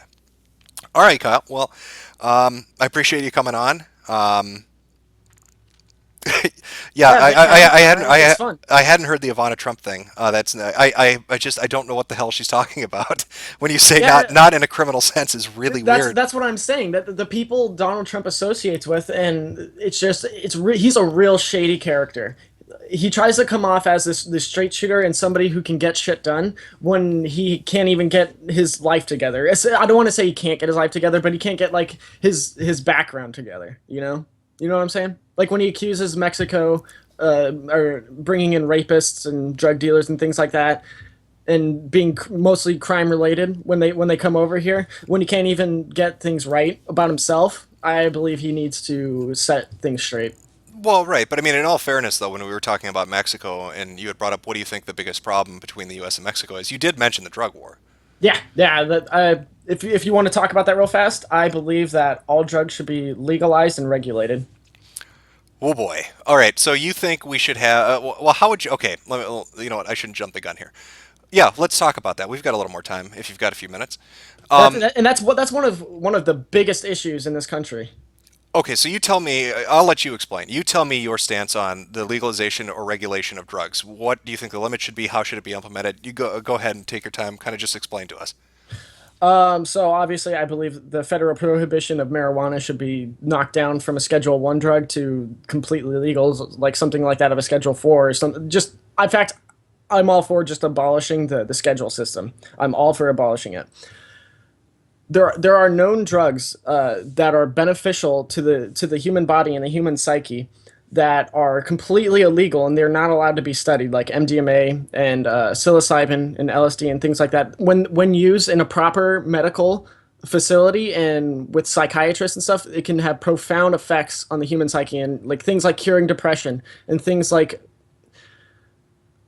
cluster headaches and things like these that are commonly, like, you can't really just get rid of them. These drugs have been known to have very therapeutic qualities and things like that, but they're just completely illegal. They're Schedule 1 drugs. They're incapable of being used properly. Okay, and so I believe that they should be legalized and regulated and used by doctors and facilities that are allowed to use that are investigated and approved by the government. Oh, okay. So you're talking about legalizing for the sake of medicinal purposes. Yeah, absolutely. Okay. So you're not talking about, hey, I can go to the corner store and buy cocaine. That's very dangerous. I don't believe that you should be able to do that. But I also believe that just by having cocaine, you shouldn't be treated as a criminal. You should be treated as somebody. Let's just say you're a cocaine addict. Let's just say you shouldn't be treated as a criminal. You should be treated as a patient. You should be. I don't want to say forced, but I think you should have to go to programs and things that educate people about the dangers of cocaine addiction and things like that, and potentially get people off very harmful drugs like that. And you can see in places like Spain and Portugal where they have legalized drugs, and their drug use goes down and their drug addiction rates go down from the legalization of drugs and the regulation. You know, I've got to say, it's kind of an interesting side, and I think this was in our first conversation, and you've brought it up a couple times while we've talked about this. This is a little off topic of the drug thing. We'll get back to that. Mm-hmm. You've said this repeatedly, that you think if people were just educated, you know, in relation to the gun issue, in relation to some of Sanders' economic policies, and you know, gun use, drug use, that kind of stuff. You seem to put a lot of faith in the notion that by giving somebody information, their actions will be affected by it.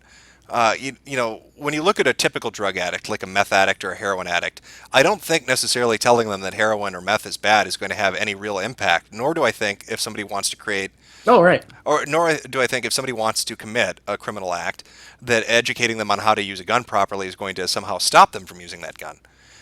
Why do you? I'm not saying meth and heroin addicts should be using using guns and be educated about that. I'm not saying that. No, at no. all. But what I'm saying is, why do you feel that by giving people the information, they're suddenly going to make different decisions?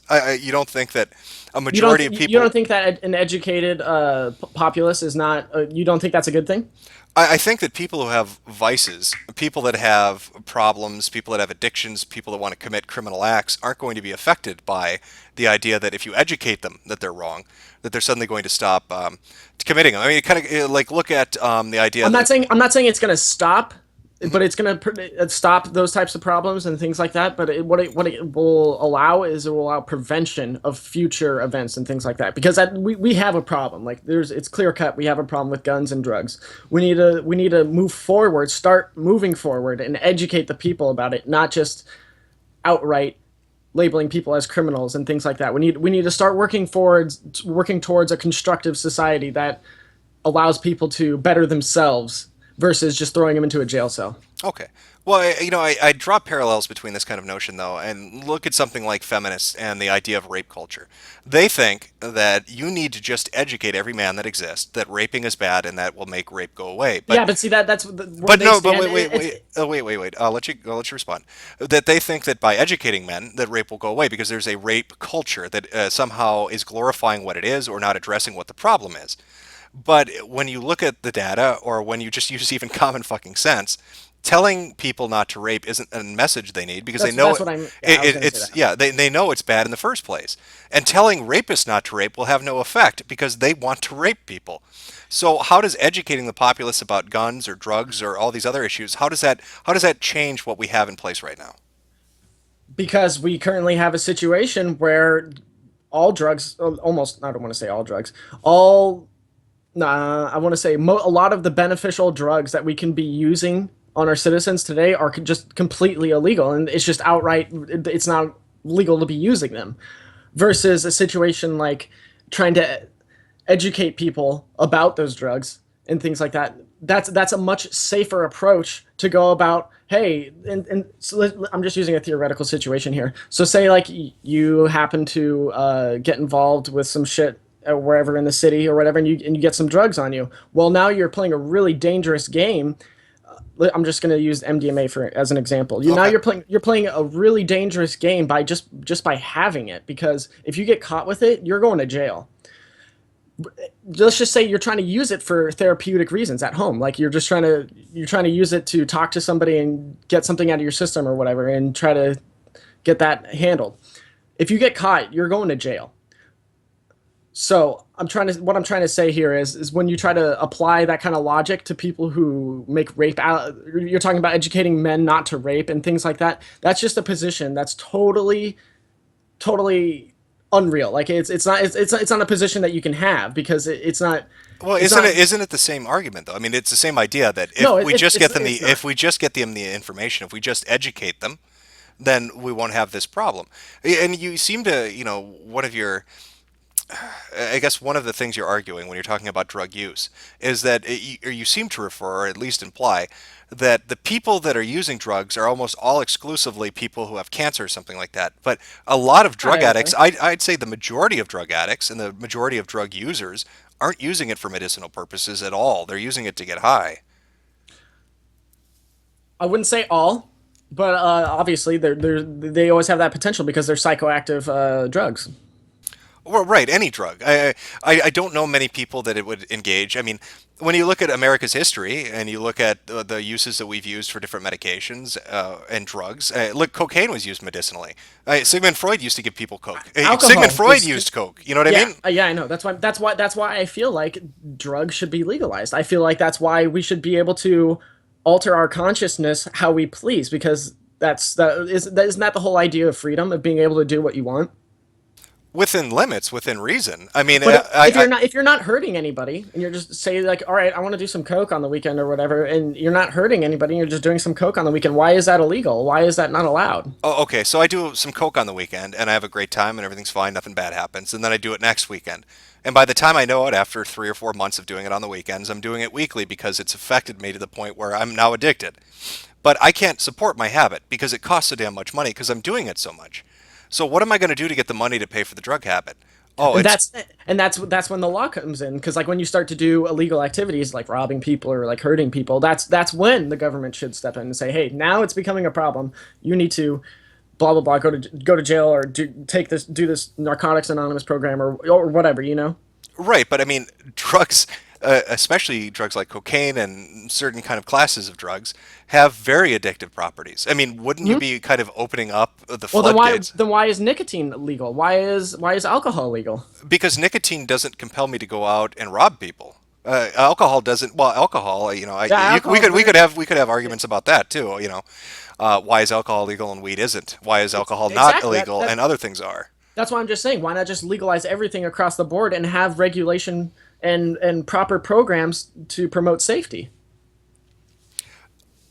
But that's my point, though. I don't think proper programs to promote safety are going to be enough that if you legalize these substances, that there won't be a negative effect on society as a whole. I think that that's not true, because there are places like Spain and Portugal, they have legalized all drugs and their addiction rates go down. To say that legalizing drugs would cause more problems is actually the opposite effect. Okay, let's look at this situation. You keep bringing up Portugal and Spain. All right. I don't know anything about the program, so I'm going to just ask basic questions. And if you don't have the information, that's fine, but I think you'll get the gist of what I'm going at. What is the population size of Portugal and Spain compared to the United States? That's okay. I understand. I kind of understand where you're going with this. Wait. What is the demographics? What is the population comprised of? Is it a multiculturally diverse mix of people, or is it a homogenous group? What kind of? I don't live in Spain, so I wouldn't know the exact. And I don't know either. But that's roughly 50 million people in the country. That's a significant amount of people. Did you say 50 or 15? 50 million. 50. So it's roughly a sixth or the seventh the size of the U.S. Right. As far as population goes. Now, what is the demographic breakdown of that society? I would have to look it up for you. Okay. And when you say that they fully legalized all drugs and made them completely legal to use, is that just across the board? Can I go to the local corner store and pick up some Coke? Or how's that's where I wanted to get to. No, that's not exactly what I want. That's not what I meant when I wanted to say legalize all drugs. When I said you should have regulation and programs that promote safety. So like say you need to go to like the doctor on the corner or whatever, and then he administers the cocaine or whatever. That way you're not just able to go and just buy more and more and more and more. You know what I'm saying? Right, but at least as far, and that's what you're talking about in America, but with Portugal and Spain, did they legalize it across the board? Did they regulate it? Is it only for medicinal purposes, or can I just like go to a gas station and get Coke, or like a liquor store and get, I don't know, a heroin or something? That I don't know off the top of my head. I just know for a fact that they legalized all drugs and that their addiction rates and their crime rates related to drug-related activity has gone down, and that there are less drug users overall. But see, you don't know though. I mean, you're telling me this, but then you don't know the details of how they did it. I mean, I'll pull up the graphs and all the right, and that's fair enough. But I mean, there is a big difference between saying it's a free society, anybody can get high when they want, and this is only for cancer patients. No, it's not just for cancer patients. No, but I mean, you get what I'm saying. If it's only for medicinal use, I don't know. That's why I'm asking. Is it available to corner store, or is it under regulation and you specifically can only get it a certain way? That's what I mean. I don't think they have just corner stores for cocaine and things like that, like potentially dangerous drugs. I don't think that's the point of what they were going after. I think they just wanted to keep people from going to jail for just having cocaine and doing cocaine and things like that. Because just because you like to do drugs doesn't mean you're a criminal. But criminals, like some of the most violent criminals, they like to do drugs. Okay, I'll give you a second to go ahead and look it up. I'm just going to address the chat real quick. Somebody brought up Jim talk about Trump. We actually did. We talked for, God, I'd say it was an hour? Close to an hour. Yeah, a good hour about Trump. So this is the tail end of the show. We've kind of diverged into a separate topic we're going to touch on for maybe another 10, 15 minutes and then close up. So if you're just joining and wondering why we're not talking about Trump, that's why. The conversation's already done. You can skip back an hour and listen to it if you want to. I just sent you an article to the Scientific American on the Portugal drug decriminalization, and there's a quote in here that says, "Now, instead of being put into prison, addicts are going to treatment centers and they're learning how to control their drug usage or getting off drugs entirely." Okay. Reported by Glenn Greenwald, if you know who he is. All right, so I'm going to read this for chat because I haven't read it, so I'll just read along, you know what I mean? So they can hear what it is. But yeah, he linked to a Scientific American article, Portugal Drug Decriminalization. This is the article itself. In the face of a growing number of deaths and cases of HIV linked to drug abuse, the Portuguese government in 2001 tried a new tact to handle the problem. It decriminalized the use and possession of heroin, cocaine, marijuana, LSD, and other illicit street drugs. The theory focusing on treatment and prevention instead of jailing users would decrease the number of deaths and infections. 5 years later, the number of deaths from street drug overdoses dropped from 400 to 290 annually, and the number of new HIV cases caused by using dirty needles to inject heroin, cocaine, and other illegal substances plummeted from nearly 1,400 in 2000 to 400 in 2006. Now, instead of being put into prison, addicts are going to treatment centers, and they're learning how to control their drug usage or getting off the drugs entirely. Author Glenn Greenwald, a former New York State constitutional litigator, said during a during a press briefing at Cato last week. Under the Portuguese plan, penalties for people caught dealing and trafficking drugs are unchanged. Dealers are still jailed and subjected to fines depending on the crime, but people caught using or possessions of small amounts, defined as the small amount needed for 10 days of personal use, are brought before what is known as a discussion commission, an administrative body put into law in 2001. Each three-person commission includes at least one lawyer or judge, one healthcare or social worker. The panel has the option of recommending treatment, a small fine, or no sanction. Peter Rutter, a criminologist at the University of Maryland, College Park, says he's skeptical decriminalization was the sole reason drug use slid in Portugal, noting that another factor, especially among young teens, was a global decline in marijuana use. By the same token, he notes that critics were wrong in their dire warnings that decriminalizing drugs would make Lisbon a drug mecca. Drug decriminalization did reach its primary goal in Portugal of reducing the health consequences of drug use, he says, and it did not lead to Lisbon becoming a drug tourist destination. Walter Kemp, a spokesperson for the United Nations Office on Drugs and Crime, says decriminalization in Portugal appears to be working. He adds that the office is putting more emphasis on improving health outcomes, such as reducing needle-borne infections, but that it does not explicitly support decriminalization because it smacks of legalization. Drug legalization removes all criminal penalties for producing, selling, and using drugs. No country has tried it. In contrast, decriminalization as practiced in Portugal eliminates jail time for drug users but maintains criminal penalties for dealers. Spain and Italy have also decriminalized personal use of drugs, and Mexico's president has proposed doing the same.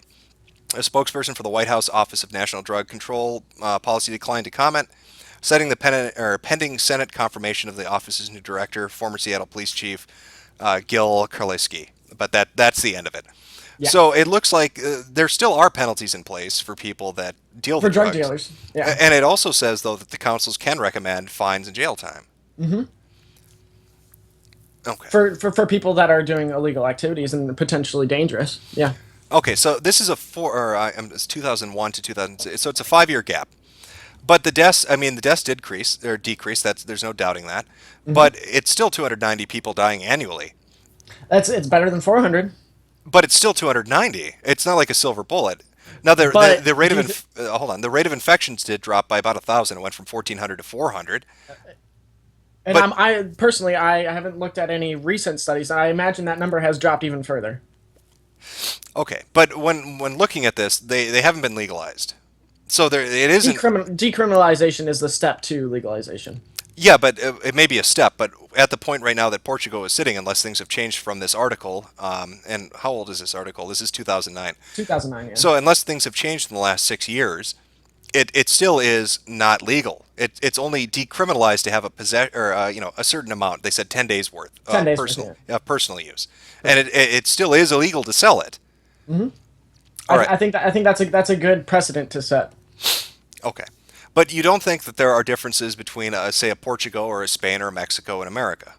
I believe that it would, if you implement those types of policies properly and at the right times and with the proper institutions, it could be done. It can be done very well. We could see very, very good numbers of like addiction rates and deaths going down. Like, because there's a huge heroin problem here in America. That's one of personally, the- yeah, I don't know much about what the drug breakdown is, or the drug of choice, or what the deaths related to certain use of certain substances are. So I'll take your word for it. I don't know, just offhand. But you think that, so what would you support in the U.S. then? Just the decriminalization or legalization? Uh, well, in order to get to legalization, you don't because you I wouldn't say full legalization day one or whatever. Say like there was a Kyle Gannon presidency or whatever. I wouldn't just flat out say, all right, all drugs are legal. You don't even have to worry about it anymore. I wouldn't do that. I would make sure that programs are implemented to keep not just the individual safe from themselves and being able to purchase drugs and things like that, but as well as other people being as an effect of the decriminalization. Okay. Here's what I would say, just based on what I've read and kind of talking about this. I think when you look at Portugal, the reason that you haven't seen an increase in deaths and other things is specifically because it's been decriminalized, but not legalized. And what I mean by that is dealers are still getting arrested. Uh-huh. So it's not something that you can easily obtain. You still have to go through the same means to get it. And I think the result would be very different if it were more openly available. If you put in some kind of a regulatory system or a legislative solution, or you put it on the corner store, or you had to go through a doctor, I think once it's more widely available, these numbers that they've seen decrease will increase. And they'll increase because more people have access to them. Are you saying that, or are you reciting that? No, I'm saying that to you. I said, Okay. This is what I think based on what I've read. Right. So Okay. based on what I've read and kind of our conversation, I think that what we're seeing, the decrease that we've seen, is specifically because it's been decriminalized. But because it's been decriminalized and not legalized, dealers are still getting nailed. So the drug availability is the exact same as it was before.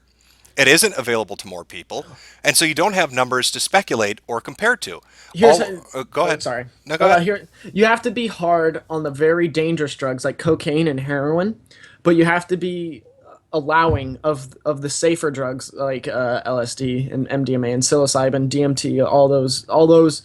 They're psychedelic drugs, really, and they're very beneficial to the human body if used properly and in the proper setting. Versus cocaine and something like heroin, where it's just those are literally just to get you high.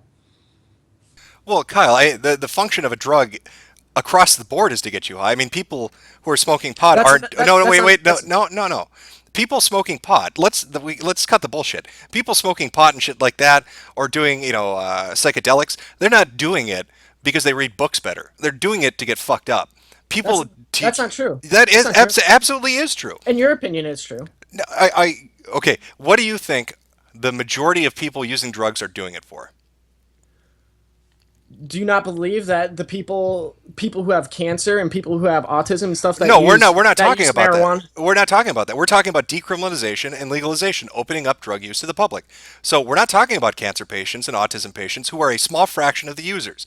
We're talking about the people obtaining it illegally right now in Portugal or in the US or wherever that get the drug. Why are they getting the drug? They're not treating cancer or autism with it. What's the purpose of drugs for a drug user? Well, I believe that they should be allowed to do whatever they want with their body. That's fine. But what I'm saying, I want to stay on track here. What is the purpose of drug use? Why are people using drugs? There's various reasons that people use drugs. You have to take the situation into account. So okay, tell me the various reasons. Well, do you want me to talk about which particular drug? Like there's different properties for each drug and what they're used for. Marijuana. Why are people smoking pot? One, pain relief. Two, obviously it gets you high. And then there's also, are you familiar with cannabidiol and what the cannabinoids are and what they do for your body? Okay, so we're talking health benefits, pain relief, and we're talking getting high. What do you think the majority of users, the people smoking pot right now at this very moment, are doing it for? What of those three categories? What do you think? Various reasons. Various reasons. Kyle, this is a dodge. We can't have a serious conversation about this and then try to act like people are using drugs because they're doing it for various reasons. Hey, listen, I could smoke cigarettes. I could tell you the reason I smoke cigarettes is because I have neurological symptoms and it diminishes them. But that's not true. Sure, there's no health benefits to smoking cigarettes. There absolutely are. Nicotine decreases neurological symptoms associated with certain diseases. Okay. That's absolutely true. Okay, I should say then that there are more negative medical effects to smoking cigarettes than there are positive. Right, but my justification for smoking the cigarette is not that it decreases neurological effects. I just like smoking cigarettes. It gives me a high. The nicotine gives me a high. My body's been trained for that high. Now, we can't have legal. That's completely legal. That's fine. I'm not arguing that point. What I'm trying to stick to right now is you cannot tell me. It's just I'm not buying it, Kyle, and I don't think you buy it either. The majority of people that use drugs use it to get high. We can't. Is that enough to factor into it that it should be illegal? No, that's absolutely not a good enough reason for it to be illegal. I'm not even getting into that subject. I just want to be clear on this. The reason people use drugs is to get high. Would you agree with that? That's not the only main. I'm not saying it's the only main factor that people will use drugs. There are other reasons people would use drugs, but the majority that are smoking dope, because we're using pot for this example, are doing it to get high. They're doing it to watch Ren and Stimpy and laugh and eat some fucking cereal and have a giggle, man. That's why they're smoking pot. But see, you're also pulling that out of I don't know where. You don't have any You don't have any numbers. You don't have anything to justify that kind of claim.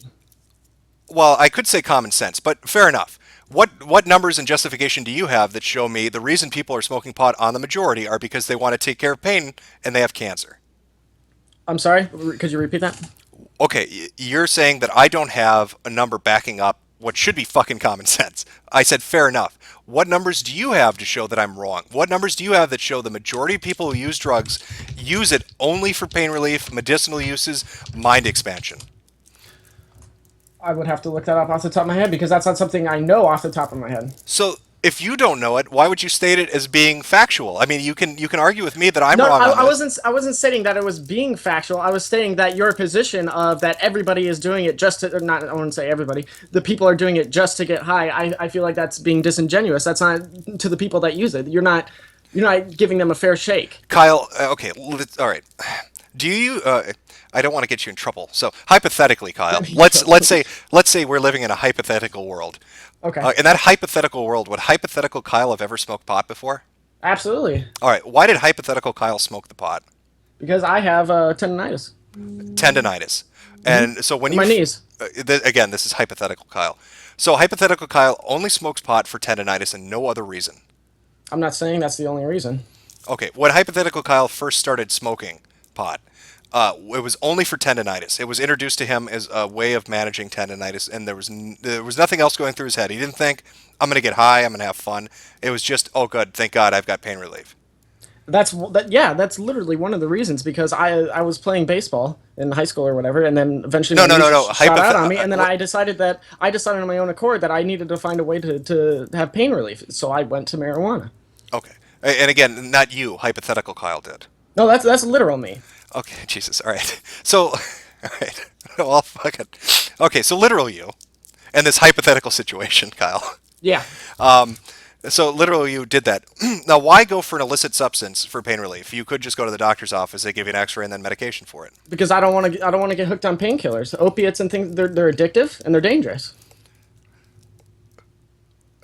Okay. What about naproxen? They could have given you something like naproxen. That's not addictive at all, and it's a pain reliever.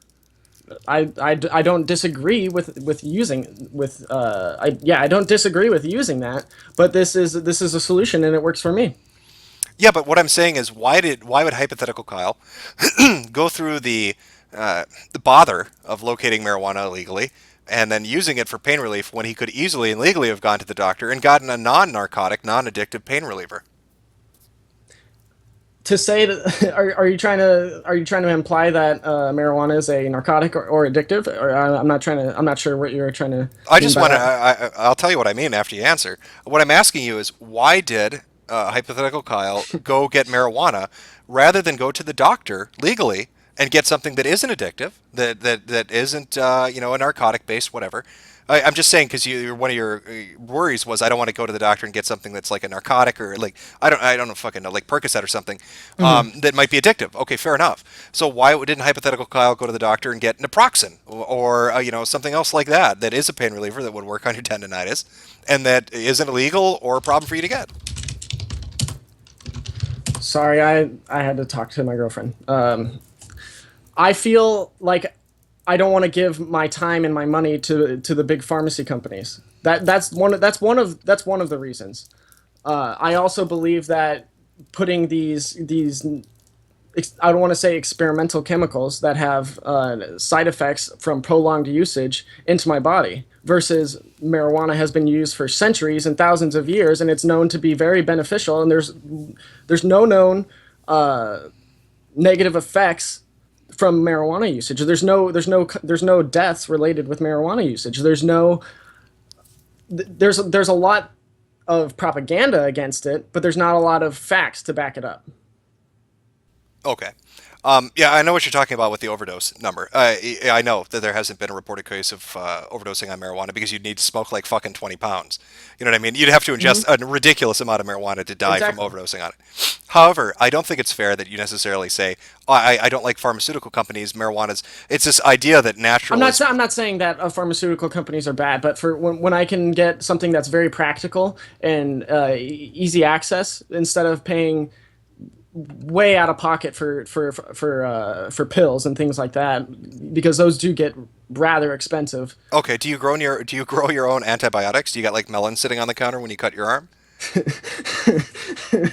No, Jim, I don't. No, you don't. Well, you go to the doctor to get that, right? Obviously. Right. So what was the difference here, though?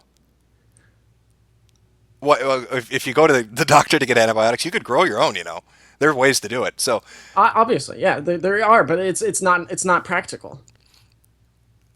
If it was practical, Kyle, if I had a bunch of melons set out on my countertop and I said, "Hey, Kyle, I know you got a really bitchin' infection going on right now. Don't go to the doctor and give those pharmaceutical conglomerates money." I'm not saying that's what I would do. I would if I had an infection or something, I would go to the doctor. What I'm trying to say is when there's a very easily available practical solution like marijuana, why not take advantage of it? That's my position. That's why I. And what I'm saying in response to that, and I've enjoyed talking. I've enjoyed talking with you, Kyle. But really, I'm saying it seems like it's more effort to go get drugs illegally than to go to the doctor and say, "Give me a pill for the pain." But I can just call up a dispensary and they can deliver to me. Is that not better than going to the pharmacy and getting pills? Well, that's what I'm at. Okay, so you did go to the doctor and he prescribed marijuana? I went to a doctor, yes. I got my medical card, yes. Okay, well, see, that clears it up. You made it sound like you went on the street and bought marijuana. No, sorry. I'm sorry if I didn't make that clear. That's what I'm asking you. Yeah, I'm a medical patient. Okay, see, that's different. See, we're having a different conversation now. You made it sound like... I probably should have pretexted with that. Okay, you made it sound like you just went to behind some dark alley and said, "Give me a bag of pot because I don't want naproxen." No. Okay. I can understand where you're coming from and why you were so against it. Okay. No, that's totally not what I was trying to endorse at all. Okay, that's why I was saying it was a hypothetical situation, Kyle. I didn't want you to say something that might have ramifications later on legally for you. No. Okay. Well, setting aside your case, and you know what, I'll take your word for it. You had tendonitis. The doctor said take pot. Pot worked for you. Great. I'm glad it helped with the pain. But I'm going to tell you realistically, and there's not one person watching this, and there's not, I guarantee you, I don't need a fucking survey to tell me this. The majority of people that smoke pot, or the majority of people... That's not a good way to go about it. No, Kyle... You don't need a survey. Kyle, don't interrupt me. I'll let you respond. Sure. What I'm saying is, I don't need a fucking survey. I'm willing to put that out there. Anybody who wants to challenge me on this and show me that I'm wrong, knock yourself out. It's never going to happen. The majority of people that use drugs use them to get high. There may be people that are sick that use them. Great. I'm glad they work for you. If you've got tendonitis or cancer or HIV, if you've got something that's made you really horribly sick and the drugs help you, whether it's marijuana or something else, I'm glad they help you. And I'm not disputing that they help you. but the majority, the average everyday citizen that uses them, is using them to get high. They are not using them to treat a medical condition. They are not using them because they have some malady that is treated better with it than a Tylenol over the counter. I refuse to believe it. I fucking refuse to believe it. Now you can respond, Kyle. I can just say that I disagree with you. Because I believe that certain drugs should be used properly to nullify certain symptoms. You're talking about like pot with like pain and stuff. Yeah. Oh, okay. People use. There's a lot of people that use it just for those exact symptoms. Were Cheech and Chong using it for those symptoms? Obviously, you're just pulling out No, I'm pulling out an example of drug culture. Let's look at the 60s. Right. What were the people in the 60s using drugs for? Tune in, turn on, drop out. I don't want to say I disagree with that sentiment, but I don't partake in that type of culture myself. Yes, but what I'm saying, Kyle, is you're the outlier. You're the guy that's statistically, an anomaly. You're the different one. You're that 1 or 2 or 3 or 5% that's like the other people that actually have a physical condition that's helped by drugs, and you don't see it as something you take to get high. The majority, the everyday average user who does, they're doing it to get high. Just like the guy that goes to the bar and drinks alcohol isn't going there because it helps with his fucking insomnia. Yeah. I'm not disagreeing with that. But what I am disagreeing with is that people use drugs for the situations that call for it. You can't just say that people are not want to say all, but the majority of people that smoke marijuana are doing it just to get high. That's not being genuine. No, that's being not just genuine. That's being fucking factually accurate. What do you imagine? Let me ask you this. What do you imagine? What do you think the breakdown statistically? And I know you don't have the numbers. That's fine. I'm just asking you to guess. Okay. What do you think the breakdown is? How many people, percentage-wise, do you think that smoke? Let's just stick with pot. Smoke pot only for the reasons that you've outlined. They're not doing it, like I said, to get high. What would the percent be? I would say somewhere in between 50 to 75%. You are fucking insane, Kyle. Are you serious? You think that 50 to 75% of people smoking pot are smoking it for medicinal uses? Oh, no, sorry. I thought you meant for recreational usage. Yeah, I'm saying, I was asking you, because you're like, it's not the majority. But if you're telling me 50 to 75%, then it would be the majority. But you got to take into the fact that those people. Sorry, I said that wrong. You have to take the fact that those people probably are using marijuana to treat other symptoms as well. You can't just say. You just said recreational. Yes, but that doesn't mean they can't use it for other things as well. Okay, I'm saying, I want you to give me a number of people just using it to get high. What do you think the statistical number just to get high, nothing else? That's something I can't pinpoint on. No, I'm asking you to guess. Just throw out a number. I want to know where you're coming from with this. So give me a number, what you perceive as the number, the statistic of people smoking pot just to get high is. I don't know. I would have to guess somewhere around at least 50%. Okay. That's just a guess. I wouldn't even say it's an educated guess. It's just a guess. I'd say you're way off on that. But even from that standpoint of 50%, you're quibbling with me about a percentile. Not even a percentile, a fraction of a percentile. When I tell you the majority of people smoking pot are smoking it to get high. I just disagree with that statement. But I'm using your own numbers. You said 50%. So we're quibbling about a tenth of a fraction of a percent. Okay, I should just say I don't know at that rate, because I don't. But that's why I'm asking you to guess. I mean, I don't have like surveys in front of me. I don't have statistics in front of me. So we're just having a conversation. So I'm asking you from your heart, what do you think? I'm asking your own opinion, not survey backed, not fact based. That's what I'm trying to say, is that's not something I can honestly guess. That's not something I can make an honest estimate about. So if you can't make an honest estimate about it, how do you know I'm wrong? How do you know you're right? How do you know you're right? No. Answer me first. How do you know? How do you know I'm wrong? I should say this. I don't believe that you're completely wrong, but I don't believe that you're being truthful in your statement. That's saying that most people that are doing it just to get high.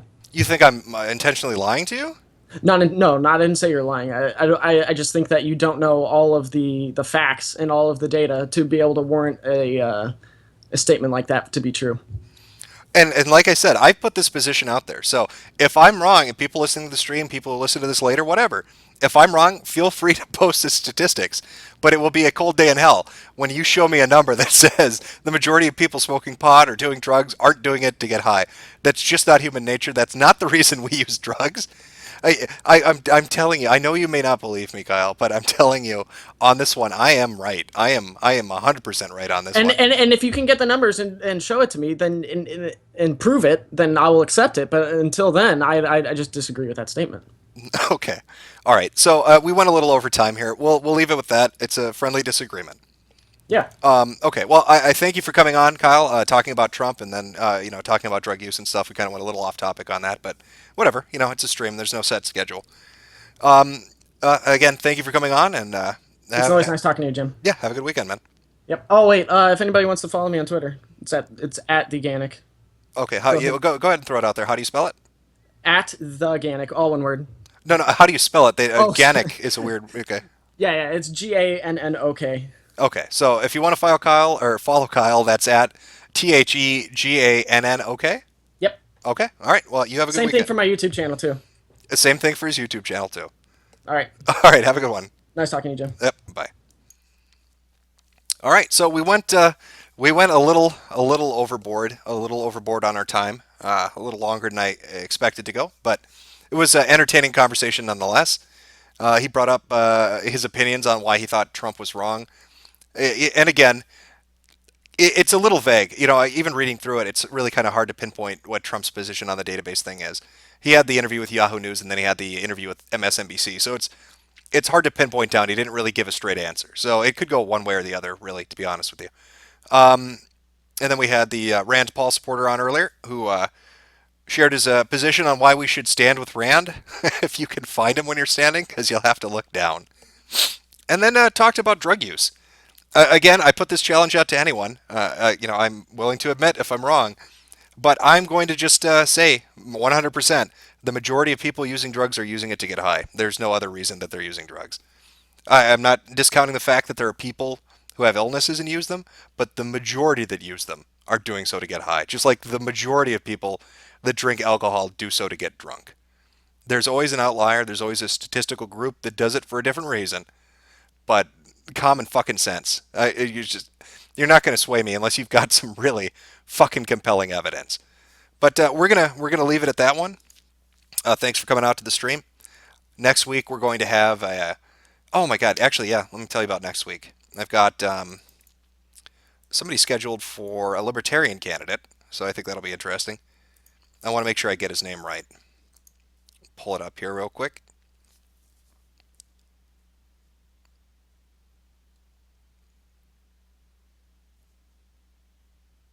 You know what? I've lost it.